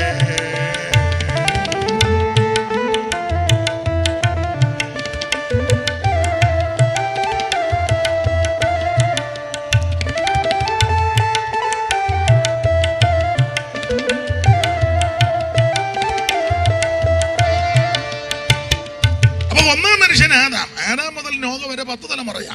ആദാം, ശേത്ത്, ഏനോശ്, കേനാന്, മഹലേൽ, യാരദ്, ഹാനോക്ക്, മഥൂശലേക്ക്, ലാമക്ക്, നോഹ. 10 പേര്. നോഹയ്ക്ക് 3 മക്കള്, ഷേം, ഹാം, യാഫേത്ത്. ഷേമിന്റെ തലമുറയിൽപ്പെട്ടതാണ് അബ്രഹാം. വായിച്ചേ മോനെ 11:10. ഉൽപ്പത്തി പുസ്തകം 11:10. ഇശായുടെ കുറ്റി തെളിയിക്കുക. വായിക്കൂടെ വായിക്കുക. നീ മൈക്ക് പെട്ടെന്ന് കൊടുക്കാത്തോണ്ടല്ലേ. ഷേമിന്റെ വംശപാരമ്പര്യമാവത്. ഷേമിന് 100 വയസ്സായപ്പോൾ ജലപ്രളയത്തിന് മുമ്പ് 2 സംവത്സരം കഴിഞ്ഞപ്പോൾ അർപ്പക്ഷാദിനെ ജനിപ്പിച്ചു. ഇനി 12 അർപ്പക്ഷാദിന് ഷേം 500 സംവത്സരം ജീവിച്ചിരുന്നു. പുത്രന്മാരെയും അല്ലെന്ന്. അർപ്പക്ഷാദിന് 35 വയസ്സായപ്പോൾ അവൻ ശാലേഖിനെ ജനിപ്പിച്ചു. 14 ശാലേഖിന് 30 വയസ്സായപ്പോൾ അവൻ ഏബേരിനെ ജനിപ്പിച്ചു. 16 വാക്യം ഏബേരിന് 34 വയസ്സായപ്പോൾ പെലേഗിനെ ജനിപ്പിച്ചു. 18 വാക്യം പെലേഗിന് 30 വയസ്സായപ്പോൾ അവൻ രയൂവിനെ ജനിപ്പിച്ചു. 20 വാക്യം രയൂവിന് 32 വയസ്സായപ്പോൾ അവൻ ഷെറൂഗിനെ ജനിപ്പിച്ചു. 22 വാക്യം ഷെറൂഗിന്. അവന് പ്രായമൊന്നും ആയില്ലേ? 207 വയസ്സ്. 22 വായിക്കാൻ. ഷെറൂഗിന് 30 വയസ്സായപ്പോൾ അവൻ നാഹോറിനെ ജനിപ്പിച്ചു. 24 നാഹോറിന് 29 അവൻ തേരകനെ ജനിപ്പിച്ചു. 26 വാക്യം തേരകന് 70 വയസ്സായപ്പോൾ അവൻ അബ്രാം, നാഹോർ, ഹാരാർ എന്നിവരെ തലമുറയുടെ ചരിത്രം. അപ്പോൾ ആദാം മുതലിഞ്ഞോട്ട് ആദാമേ, ശേത്ത്, ഏനോശ്, കേനാന്, മഹലേല്, യാരദ്, ഹാനോക്ക്, മഥൂശലേക്ക്, ലാമക്ക്, നോഹ, ഷേമ്, ഹാം, അങ്ങനെ ഇങ്ങോട്ട് പഠിച്ചു വരിക. അർപ്പക്ഷാദ്, രയൂബ്, ശരൂഗ്, പിന്നെ നാഹോറ്, തേരക, നാഹോറ്, അബ്രഹാമിന്റെ മകൻ ഇസഹാക്ക്, ഇസഹാക്കിന്റെ മകൻ യാക്കോബ്, യാക്കോബിന്റെ മകൻ യഹൂദ, യഹൂദയ്ക്ക് താമാർ ജനിച്ചത് പേരസ്. ആ പേരസിന്റെ വംശപാര്യം. ഇനി രൂത്തിന്റെ പുസ്തകം 4:18 വരെ. അപ്പൊ തെളിയുമല്ലോ. പേരസിന്റെ ഹെസ്രോനെ ജനിപ്പിച്ചു. പേരസ് ഹെസ്രോനെ ജനിപ്പിച്ചു. ഹെസ്രോൻ ജനിപ്പിച്ചു. സമയം പോകുന്നു, വായിച്ചു. സമയം പോകുന്നു. അമ്മീദാദാബിനെ ജനിപ്പിച്ചു. പെട്ടെന്ന് വായിക്കാൻ സമയം പോകുന്നു. ജനിപ്പിച്ചു. നഹശോൻ സൽമോനെ ജനിപ്പിച്ചു. ബോവസിനെ ജനിപ്പിച്ചു. ബോവസ് ഒന്നുകൂടെ വായിച്ചാൽ ഞാൻ വിട്ടു തരികയില്ല. 18 മുതൽ വായിച്ചേ. പേരസിന്റെ വംശപാരമ്പര്യമാവിത്. പേരസിന്റെ വംശപാരമ്പര്യമാവിത്. പേരസ് ഹെസ്രോനെ ജനിപ്പിച്ചു. ഹെസ്രോൻ രാമിനെ ജനിപ്പിച്ചു. രാം അമിതാദാബിനെ ജനിപ്പിച്ചു. അമിതാദാബ് നഹശോനെ ജനിപ്പിച്ചു. നന്നായിട്ട് വായിച്ചേ. പേരസിന്റെ വംശപാരമ്പര്യം. അവര് പേരസ് ഹെസ്രോനെ ജനിപ്പിച്ചു. അടുത്തത് ഹെസ്രോൻ രാമിനെ ജനിപ്പിച്ചു. ഹെസ്രോൻ രാമിനെ ജനിപ്പിച്ചു. അമ്മീദാദാബിനെ ജനിപ്പിച്ചു. എന്നാ ദാദാ? അമ്മീനാദാബിനെ. അമ്മീനാദാബ് ഒന്നുകൂടെ വെച്ചോ. അമ്മീനാദാബ് നഹശോനെ ജനിപ്പിച്ചു. അമ്മീനാദാബിനെ ജനിപ്പിച്ചു. പിന്നെ അമ്മീനാദാബ് നഹശോനെ ജനിപ്പിച്ചു. അടുത്തത് നഹശോൻ സൽമോനെ ജനിപ്പിച്ചു. സൽമോൻ ബോവസിനെ ജനിപ്പിച്ചു. ബോവസ് ഓബേദിനെ ജനിപ്പിച്ചു. ബോവസ് ഓബേദിനെ ജനിപ്പിച്ചു. ഓബേദ് ഇശായിയെ ജനിപ്പിച്ചു. ഇനി യെശയ്യാവ് 11 ഇശായിയുടെ കുത്തിയിൽ നിന്ന്. ഇതൊക്കെ യേശു ക്രിസ്തു ജനിക്കുന്നതിന് നൂറ്റാണ്ടുകൾക്ക് മുമ്പ് എഴുതി ക്രമപ്പെടുത്തി വെച്ചതാണ്. അല്ലാതെ ജനിച്ചു കഴിഞ്ഞപ്പോൾ കുടുംബ പാരമ്പര്യം ഉണ്ടാക്കിയതല്ല. നമ്മളൊക്കെ കഴിച്ച് 10 പുത്തന് ഇച്ചിരി കാശുണ്ടാകുമ്പോൾ ഇപ്പൊ അങ്ങ് ഭയങ്കര കുടുംബമാണ്. നേരത്തെ ഒരു കുടുംബക്കാർക്ക് ഇവനെ വേണ്ട, ഒരു കുടുംബയോഗത്തിന് ഇവനെ വിടാം. കാരണം ഇവൻ ഗതി കെട്ട് കിടക്കുകയല്ലായിരുന്നു. ഇല്ലേ? ഇപ്പൊ ഇവനെ പിടിച്ച് പ്രസിഡന്റ്, ഇവൻ സമാജത്തിന് പോലും വരും. എന്നാ തോമാച്ച കുടുംബയോഗത്തിന്റെ പ്രസിഡന്റ്. നേരത്തെ ഒരു കുടുംബക്കാർക്ക് ഇവനെ വേണ്ട, ഇപ്പൊ അങ്ങ് ഭയങ്കര പാരമ്പര്യമോ. ഞങ്ങൾ അവിടുന്ന് ഏത് കുടുംബം അറിയത്തില്ലേ? തോനയ്ക്കാണ്. നിങ്ങൾ എവിടുത്തെ തോമാസിലേക്ക് ഞങ്ങളുടെ വീട്ടിലോട്ടാണ് നേരെ വന്നത്. യേശുവിന്റെ ക്രൂശീകരണം കഴിഞ്ഞ് പുള്ളി ഇങ്ങോട്ട് ഇന്ത്യയിലോട്ട് വന്ന് കൊടുങ്ങല്ലൂർ ഇറങ്ങിയപ്പോൾ പുള്ളി പിന്നെ എങ്ങോട്ടും പോയില്ല. നേരെ ഇങ്ങോട്ട് വരികയായിരുന്നു തിരുവല്ല വഴി. ആര്? തോമാസ്. പിന്നെ ഞങ്ങളുടെ അമ്മച്ചി അല്ലയോ കഞ്ഞി വെച്ച് കൊടുത്ത് മുളക് കുടച്ചതും. തോമാസിലേക്ക് അന്ന് പറഞ്ഞു, കൊച്ചമ്മ ഈ മുളക് എവിടുന്നാണ്? എടാ ഊളം വർത്താനം പറയാതെടാ ചുമ്മാ. തോമാസിലേക്ക് അതിന്റെ അടുക്കള വന്നിരിക്കുകയായിരുന്നു. ഇപ്പൊ അങ്ങ് കുടുംബ മഹിമയാ, മഹിമ. ഇവിടുത്തെ ഒരു കുടുംബത്തിനും തുടക്കമില്ല, ഇല്ലെന്ന്. അതിലെ ഞാൻ കുടുംബ പുസ്തകം മുഴുവൻ മിക്കതും വായിച്ചിട്ടുണ്ട്. കുടുംബചരിത്രം തുടക്കം എങ്ങനെ? കുറവലിങ്ങാട്ടിൽ നിന്ന് ഒരു അപ്പൻ വന്നു. പുള്ളിയുടെ തന്ത ഏതാന്ന് ഇന്ന് വരെ ഒരുത്തരും അതിന് അപ്പനില്ലാതെ ജനിച്ചവനാന്നു.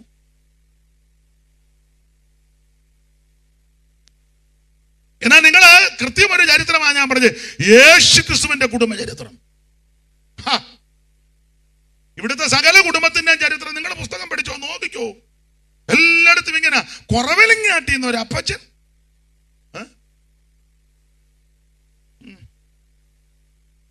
പുള്ളിയുടെ അപ്പനേതാ അതൊന്നും അറിയാൻ മേലെ. കുറവിലങ്ങാട്ടിന്ന് പുള്ളി വന്നു. ഓ അതിലേ കൂടെ വന്നു. ആ പുള്ളി നേരെ ഏറ്റുമാനൊരു കൂടി പട്ടിത്താനം വഴി പിന്നെ നല്ല സ്ഥലത്തൂടാ വന്നേ. അതിലെയാ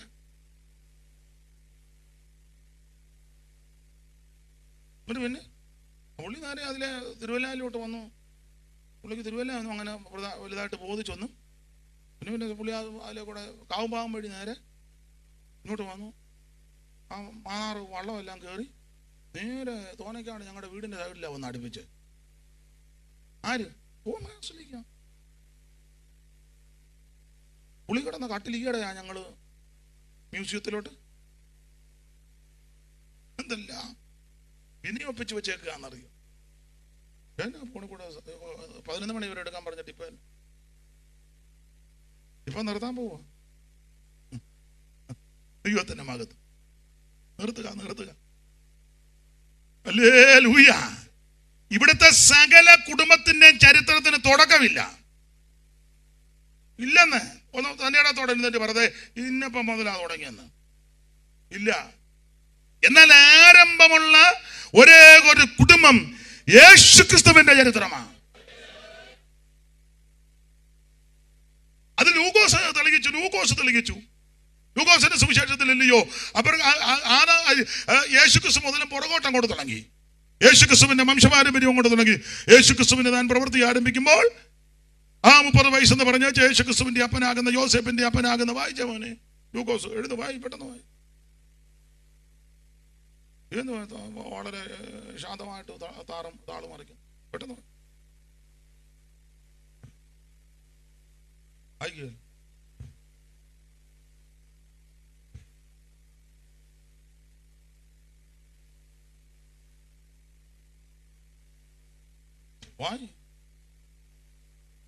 വായിക്കും മോനെ എടുത്തെങ്കിൽ. അവന്റെ ശുശ്രൂഷാകാലം തികഞ്ഞ ശേഷം അവൻ വീട്ടിലേക്ക് പോയി. അത് പൊക്കോട്ടെ, എനിക്കെതിരൊന്നുമില്ല. ഞാൻ പറഞ്ഞ വായിരു വീട്ടിലോട്ട് പോകുവോ കാട്ടിലോട്ട് പോകുവോ ഞാൻ പറഞ്ഞു വീട്ടിൽ തന്നെ പോണം.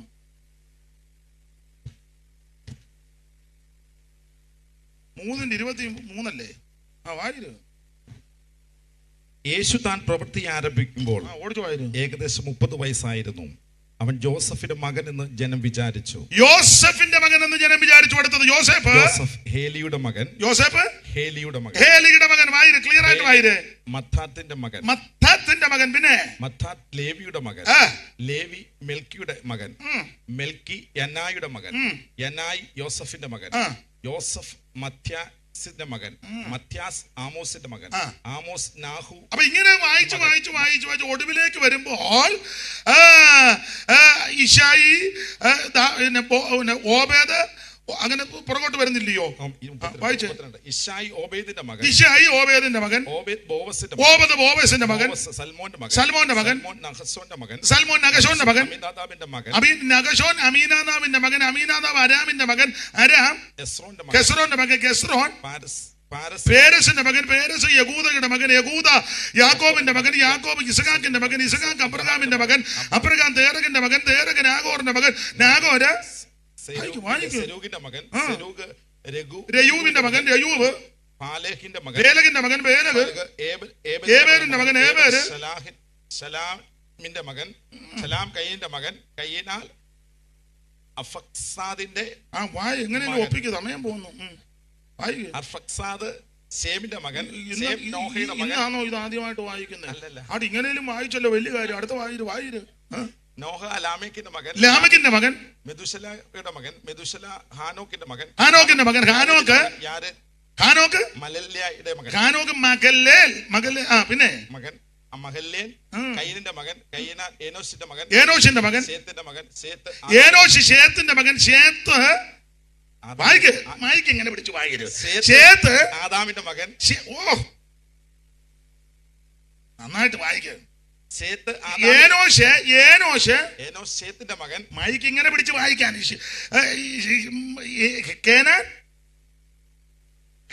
ഏനോശിന്റെ മകൻ. ഏനോശ് ശേത്തിന്റെ മകൻ. ഏനോശ് ശേത്തിന്റെ മകൻ. ശേത്ത് ആദാമിന്റെ മകൻ. ശേത്ത് ആദാമിന്റെ മകൻ. ആദാം ദൈവത്തിന്റെ മകൻ. തുടക്കം കണ്ടോ? ദൈവം അനുഗ്രഹിക്കട്ടെ. ഇങ്ങനെ ഏതവനുണ്ട് ഒരു കുടുംബചരിത്രം പറയാൻ? നിന്നെ വെല്ലുവിളിക്കുക. ഈ ഭൂമിയിൽ ഏതൊരു ഒരുത്തനുണ്ടോ ഇതുപോലെ കുടുംബചരിത്രം പറയാൻ? നീ വലിയ അങ്ങേയറ്റത്തെ ആന്നല്ലേ പറയാനേ? യേശു ക്രിസ്തുവിന്റെ കുടുംബചരിത്രമാ ശ്രേഷ്ഠം. ദൈവത്തിന് മകന്ന്. ദൈവം അനുഗ്രഹിക്കട്ടെ. ഒപ്പിച്ചു തന്നതിന് നന്ദി. ഇച്ചിരി കുഴപ്പമൊക്കെ വന്ന കുഴപ്പമില്ല. നന്നായി. ദൈവം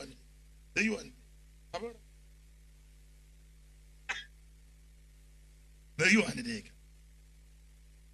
ദൈവത്തിന് മഹത്വം. ആദാം ദൈവത്തിന്റെ മകൻ എന്ന് പറഞ്ഞാൽ യേശു ക്രിസ്തുവിന്റെ കുടുംബചരിത്രം ദൈവത്തിൽ നിന്ന് തുടങ്ങിയതാ. ദൈവം തന്റെ തൃക്കരം കൊണ്ട് ആദമിനെ മണ്ണ് കൊടച്ച് ആദമിനെ സൃഷ്ടിച്ചു. ആദാം മുതൽ വന്ന് നിൽക്കുക യേശു ക്രിസ്തു വരെ. ഇത് അടുത്ത കാലത്തൊന്നും ഒപ്പിച്ചതല്ല. ദൈവം തന്റെ പ്രവാചകന്മാർ മുഖാന്തരം മുൻപ് കൂട്ടി വാഗ്ദത്തം ചെയ്ത് ക്രമപ്പെടുത്തി വെച്ചതാ സുവിശേഷം. ഹല്ലേലൂയ. എവിടെ ജനിക്കും? ബേത്ലഹേമിൽ. എങ്ങനെ ജനിക്കും? കന്യകാസൂനുമായി. ഏത് കുടുംബത്തിൽ നിന്ന് വരുമെന്ന്? ഈ ഷായിയുടെ കുടുംബത്തിൽ നിന്ന്. സുവിശേഷത്തിന് ഒത്തിരി വിശേഷതയുണ്ട്. സമയം പോയതുകൊണ്ട് ഞാൻ ഒരു കാര്യം കൂടെ പറഞ്ഞങ്ങ് നിർത്താം. ഒത്തിരി പറയാനുണ്ട്. ഇന്നും നാളെയും മറ്റന്നാളും പറഞ്ഞാൽ തീരുകയല്ല. എനിക്കാന്നേ ഇല്ലേ ഒരു പാട്ടുള്ള പോലെ മതി വരുന്നു. എന്നാ കൊതി തീരുന്നില്ല. ഒരു പാട്ടില്ലേ? എന്ന് മതിയാകുന്നില്ല. എനിക്കും മതിയാകുന്നില്ല. നിർത്തുക. എന്നാലും അങ്ങ് നിർത്തുക. എത്ര നേരം നിങ്ങൾ ഇരുന്നല്ലോ, വലിയ കാര്യം. ഒന്ന്, സുവിശേഷത്തിന്റെ വിശേഷത ഇത് രക്ഷിക്കുന്ന മാർഗമാണ്. രണ്ട്, ഇത് സമാധാനം തരുന്ന മാർഗമാണ്. മൂന്ന്, ഇത് മാനുഷികമല്ല. സ്തോത്രം. നാല്, ഇത് നിന്നെ ഉയർത്തുന്ന മാർഗമാണ്. അഞ്ച്, അതാ ഇപ്പൊ ചിന്തിച്ചല്ലയോ? അഞ്ച്, ഇത് മുൻപ് കൂട്ടി വാഗ്ദത്തം ചെയ്തതാ. ആറ്, അതുകൂടെ പറഞ്ഞങ്ങ് നിർത്താം. ആറ്, സുവിശേഷത്തിന്റെ വിശേഷത ഇത് പ്രത്യാശ തരുന്ന മാർഗമാണ്. സുവിശേഷം നമ്മുടെ യോഗം തീരുകയല്ലേ, ഇപ്പൊ പ്രത്യാശയോടെ പോണം. പ്രത്യാശ തരുന്ന മാർഗമാണ്. ഒരു വാക്യം വായിച്ചേ, കൊലോസ് ലേഖനം 1:3. നിർത്തുക. ഈ വാക്യത്തോടെ നിർത്തുക. ചെല്ലു പറയത്തില്ലേ, പണ്ട് അമ്പലത്തിലും പള്ളിയിലും ഒക്കെ നാടകത്തിന് ഈ ബെല്ലോടുകൂടി കേട്ടിട്ട് ഈ ബെല്ലോടുകൂടി എന്ന് പറഞ്ഞാൽ ഈ വാക്യത്തോടു കൂടി നിർത്തുക. സുവിശേഷത്തിന്റെ സത്യവചനത്തിൽ നിങ്ങൾ മുമ്പ് കേട്ടതായി സ്വർഗത്തിൽ നിങ്ങൾക്ക് സംഗ്രഹിച്ചിരിക്കുന്ന പ്രത്യാശ നിമിത്തം. പ്രത്യാശയോടെ വായിക്കും. ഒന്നുകൂടെ വായിക്കും.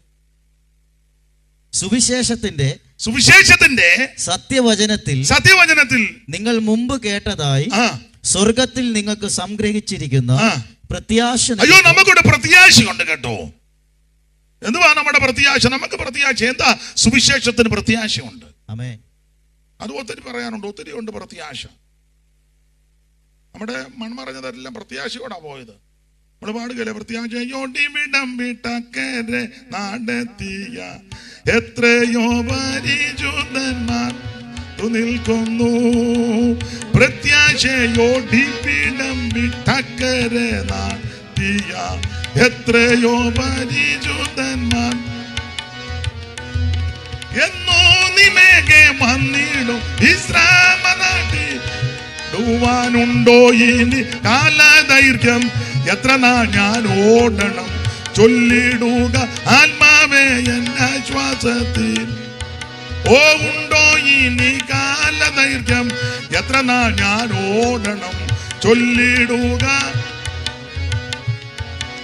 കരമുയർത്ത് ദൈവത്തെ സ്തുതിക്കേ. എന്നെ കേൾക്കുന്ന പ്രിയരെ, സുവിശേഷം പ്രത്യാശ തരുന്നതാ. എന്തുവാ നമ്മുടെ പ്രത്യാശ? ഞാൻ എല്ലായിടത്തും എപ്പോഴും പറയുന്നതാ പ്രത്യാശ. ഒറ്റവാക്കി പറയാം, നമ്മുടെ നേതാവ് തിരിച്ചു വരും. ഇവിടെ വന്ന ഒരു നേതാവും തിരിച്ചു വരാനും പറഞ്ഞ് പോയിട്ടില്ല. പോകുക എന്ന് പോലും പലരും പറഞ്ഞില്ല. പോകുക എന്ന് പോലും നമ്മൾ ചോദിക്കില്ലേ എങ്ങനെയാ പുള്ളി പോയത്? ഒന്നും പറയാതാ പോയത്. ഇത്രയോ നാൾ ഞാൻ കൂടെ ജീവിച്ചിട്ട് എന്നോട് ഒരു അക്ഷരം കേട്ടിട്ടില്ല. ചെല്ലി കുളിക്കാൻ എന്നാ മിണ്ടെന്തേലും എന്തോ ഉണ്ടാ എന്തോ പറഞ്ഞില്ല കുട്ടി നിന്നോട്? ഒന്നും പറഞ്ഞില്ല. ഞാൻ കുലുക്കി ചോദിച്ചു, ഒന്നും പറഞ്ഞു കേട്ടിട്ടില്ല. ഇവിടെ വന്ന ആരും ഒന്നും പറഞ്ഞില്ല. എന്തുവാ തിരിച്ചു വരാനൊന്നും പറഞ്ഞു, പോകുന്നെന്ന് പറഞ്ഞില്ലല്ലോ. എന്നാൽ യേശുക്രിസ്തു മാത്രമേ പറഞ്ഞിട്ടുള്ളൂ തിരിച്ചു വരും. നമ്മുടെ നേതാവ് തിരിച്ചു വരും. പോകാൻ നേരത്ത് പറഞ്ഞാ പോയി, നിങ്ങളുടെ ഹൃദയം കലങ്ങി പോകരുത് കേട്ടോ. ദൈവത്തിൽ വിശ്വസിപ്പൻ എന്നിലും എന്നിട്ട് പറയാ, എൻ്റെ പിതാവിൻ്റെ ഭവനത്തിൽ അനേകം വാസസ്ഥലം ഉണ്ട്. ഇല്ലെങ്കിൽ ഞാൻ നിങ്ങളോട് എന്ന് പറഞ്ഞാൽ ഞാൻ കളിപ്പിക്കാൻ വന്നവനല്ലെന്നാ പറഞ്ഞ എൻ്റെ അർത്ഥം.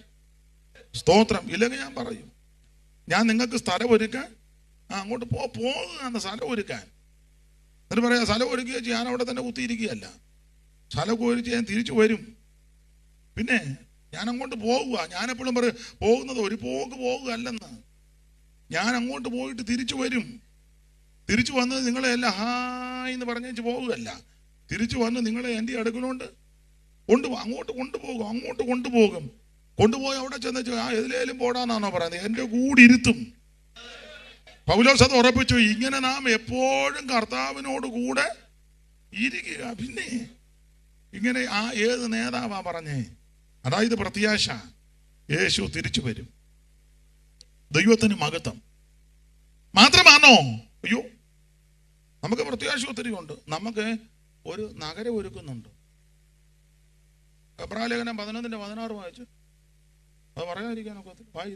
11:16 പെട്ടെന്ന് വായി.